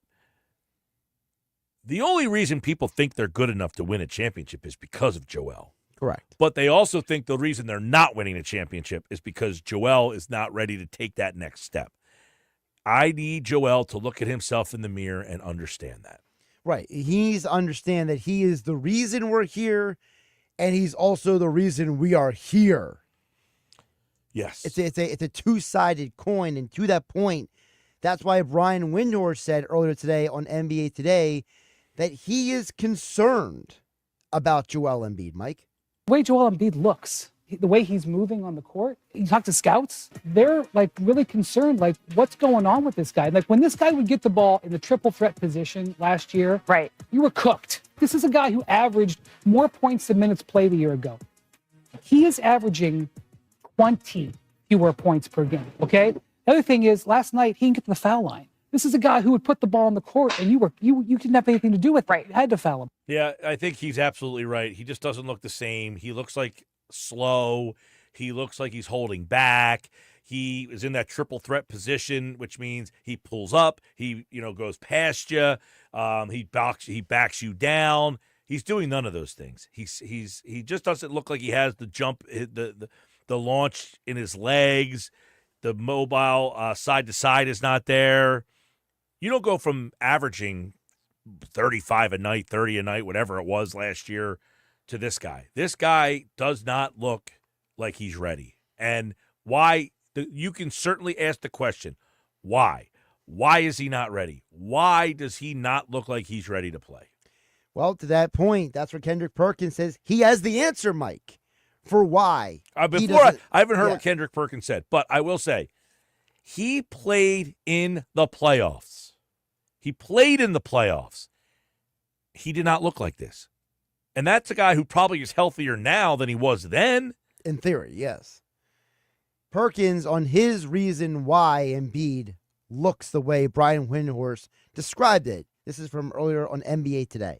Now people are concerned the way that Joel Embiid looks. But when I said last year that he should shut down and not come back for the postseason, people were looking at me like I had chitlins and pig feet on my face. At the end of the day, I told y'all what was going to happen because they didn't have a plan in place. He doesn't look healthy. He doesn't have lift. He can't move in the pick and roll. Yeah, I mean, listen, I hear what he's saying. But this is part of what Joel is saying. People are calling me soft. Maybe the team was suggesting he doesn't come back, and Joel's saying, no, I want to come back. I want to come back, and maybe I shouldn't come back, but I'm going to do it anyway. But maybe Perkins is right that Joel shouldn't have been so ambitious to play last year. Now, full disclosure, I was one of the people say, look, if he's cleared to play and he can play, then you play him. Why? Because the window with Joel Embiid is closing. You can't take a year off of an opportunity in what was a wide-open Eastern Conference. So I don't question why they played him, but it goes back to Joel. Maybe he should have said, nah, not doing this. I'm not 100%. I'm not doing this. But he went out and played anyway. And really quick, before we move on from this, I want to ask, when you look back now, is part of the reason potentially why Embiid looks the way he does right now, is it just cumulative at this point? Well, listen, he's got 2 meniscus surgeries. His knee is constantly going to be a problem. So, somebody texted in earlier, about the Olympics. He barely played in the Olympics. I got to look at his numbers, how many points, minutes a game he played. I feel like he only played like 12 minutes a game. Yeah, he barely played in the Olympics. I can't imagine. He came off the bench pretty often. Well, anything that he did in the Olympics, the only guy who played less than him was Tatum. Well, who barely played at all. Exactly. Yeah, he averaged 16 minutes a game. That's more than I thought. Yeah, I mean, there's nothing really rigorous that happened with Joel Embiid at the Olympics. He really didn't play all that much. He played 4 minutes a quarter. Right. So, but he has this degenerative knee problem. So this knee is going to be a problem the rest of his career. And that's something that the Sixers had to take into account when they signed him to that extension. All right, Sports Bash Live, 97.3 ESPN. When we come back, it's the Bet365 play of the day. That ends the show next. Tonight on the NBA on ESPN Radio. Gilgeous-Alexander open three. Bang, you got it. And the Thunder have taken the lead. Shai Gilgeous-Alexander leads the Oklahoma City Thunder into San Antonio to face Victor Wembanyama and the Spurs. The Thunder at the Spurs. Coverage begins tonight at 9 Eastern with tip-off at 9:30 Eastern on ESPN Radio. Listen to the NBA all season long on 97.3 ESPN. Tired of hearing no? Everywhere you go, we turn no into go during Black Nissan's November sales event. Say no to high-priced new cars. Brand new Matte Black Nissan Sentra S, just $19,999. Say no to low trade offers. AJ the Trade Man wants your trade, no matter the make, miles, or condition. Say no to down payments. Say no to payments for 90 days. And say no to high interest rates. 60 months, 0% financing by every clearly marked new Nissan. Backed by Matt Black's 4-day love it or leave it return policy. Tired of hearing no to a discount on a new ride? New 25 Sentra S, under 20 grand. Oh yeah, it's on at Matt Black Nissan. Approved Tier 1 credit for NEMAC. Negative equity refinance. VIN number SY231649. MSRP 22,730 plus tax tag at 689.8. Offers can't be combined 0% for 60 months. Call 877-289-6667 or go to MattBlackNissan.com for complete details. Offer ends 12/5/24. It's on at Matt Black Nissan and the Black Horse Pipe. Egg Harbor Township. Black Friday deals are here at the Home Depot. Get a free select tool from top brands when you buy a select battery kit. The Home Depot. How doers get more done. Exclusions apply. Hey, it's Mike Gill. The Nizam's Indian Restaurant on Route 40 in Egg Harbor Township is ready to serve you delicious Indian dishes. NJ.com ranked them as the #2 best restaurant in all of New Jersey. And this just in. It's their Eagles football special. Your table receives free tandoori, spicy chicken wings if the Eagles win for dine-in customers only. Join them for a special lunch buffet, Fridays through Sundays from 11:30 to 3 p.m. Visit thenizams.com for more information. I got a line. He got a line. She got a line. We got 4 lines. Cricket Nation. Cue finger guns. Really easy. Super stress-free. 5G so fast. Like blazing fast. Games and memes. You'll have a blast. You can get fast 5G across 4 lines. You can get fast 5G across 4 lines. As we discuss, take it from us. We 4R1 Cricket Nation. And only $25 a line. Welcome to more lines. Welcome to Cricket Nation. Smile, you're on Cricket. Cricket 5G requires a compatible device and is not available everywhere. Discount varies by line. Fees may apply. Terms and restrictions apply. See cricketwireless.com for details. At Boot Barn, we believe the cowboy boot is more than utilitarian. It's a symbol of the West, handcrafted with centuries of heritage in every stitch. It's not just a cowboy boot. It's a work of art. Since the 1960s, Dan Post has been offering premium quality, created with innovative artisanal methods that echo the legacy of the West, because upholding tradition and heritage is second to none. Dan Post at Boot Barn. With GMF financing to qualify buyers excludes Traverse and Corvette excludes prior sales. Why wait for Black Friday when the biggest Black Friday sale is going on now all month long at Bennett Chevrolet, where you can save up to 20% and more on your new vehicle, because Bennett is selling new vehicles at $1,000 below, yes, $1,000 below the real GM supplier employee price. Plus, you keep all the rebates, saving you up to 20%. But of course, there's more with available 0% financing. Looking for you? Bennett's giving a minimum $10,000. A minimum 10 grand for your trade. No matter its condition towards any pre-owned in stock. Imagine what you'll get for a good trade if Bennett's paying a minimum 10 grand for total junk. Bennett's deals are unbeatable during our Black Friday sales event. And there's never any hassles or sales pressure, because our non-commissioned sales staff is paid on your satisfaction, not how much you spend. The best Black Friday sales going on now at Bennett Chevy, Egg Harbor Township, and BennettChevy.com. Together, let's drive. Shop Dell Technologies' Black Friday event for their lowest prices of the year. The future is on sale today with limited time deals on select PCs like the XPS 16 that accelerate AI with Intel Core Ultra processors. Black Friday is their biggest sale of the year and the best time to upgrade, but it's only here for a limited time. Shop now at Dell.com/deals. That's Dell.com/deals. The best call to make on game day is ordering catering from the Piccadilly Inn. For parties big or small, the Pick does it all. Your guests will be cheering for the Pick spin on football favorites like pulled pork nachos, cheesesteaks, burgers, and their award-winning buffalo wings, tails, and ears. Get your chicken wing fix on Route 206 at the Piccadilly Inn. Join the flock and follow the Pick on Facebook or at Piccadilly.com for their Pick game specials. And be sure to pre-order to guarantee your spot in Sunday's lineup. You're listening to The Sports Bash with Mike Gill on 97.3 ESPN and the free mobile app. All right, time for the Bet365 play of the day. Got a couple for you here. NBA, one college play. What did we do last night there, Josh? Mike, you went 2-2 last night. The Bulls didn't just cover, they won outright. Warriors didn't cover. They lost, actually, last night. Yeah, I was watching that. Gonzaga, that was a strong cover.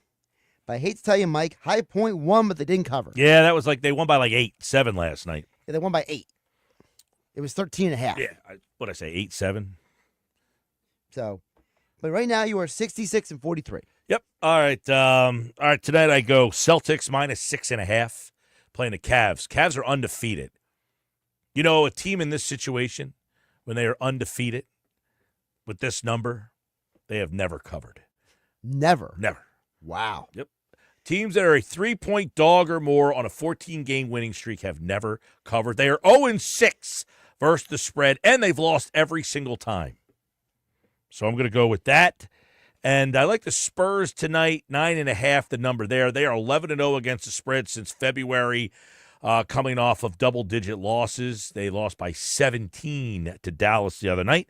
So I'll go and follow the number there. And I like Northern Illinois tonight on the Maction, +1 against Miami of Ohio. They are 6-0 against the spread since 2023 as a dog, and 4 of those 6 were money line winners, including they beat Notre Dame this year in that same situation. That'll do it for me.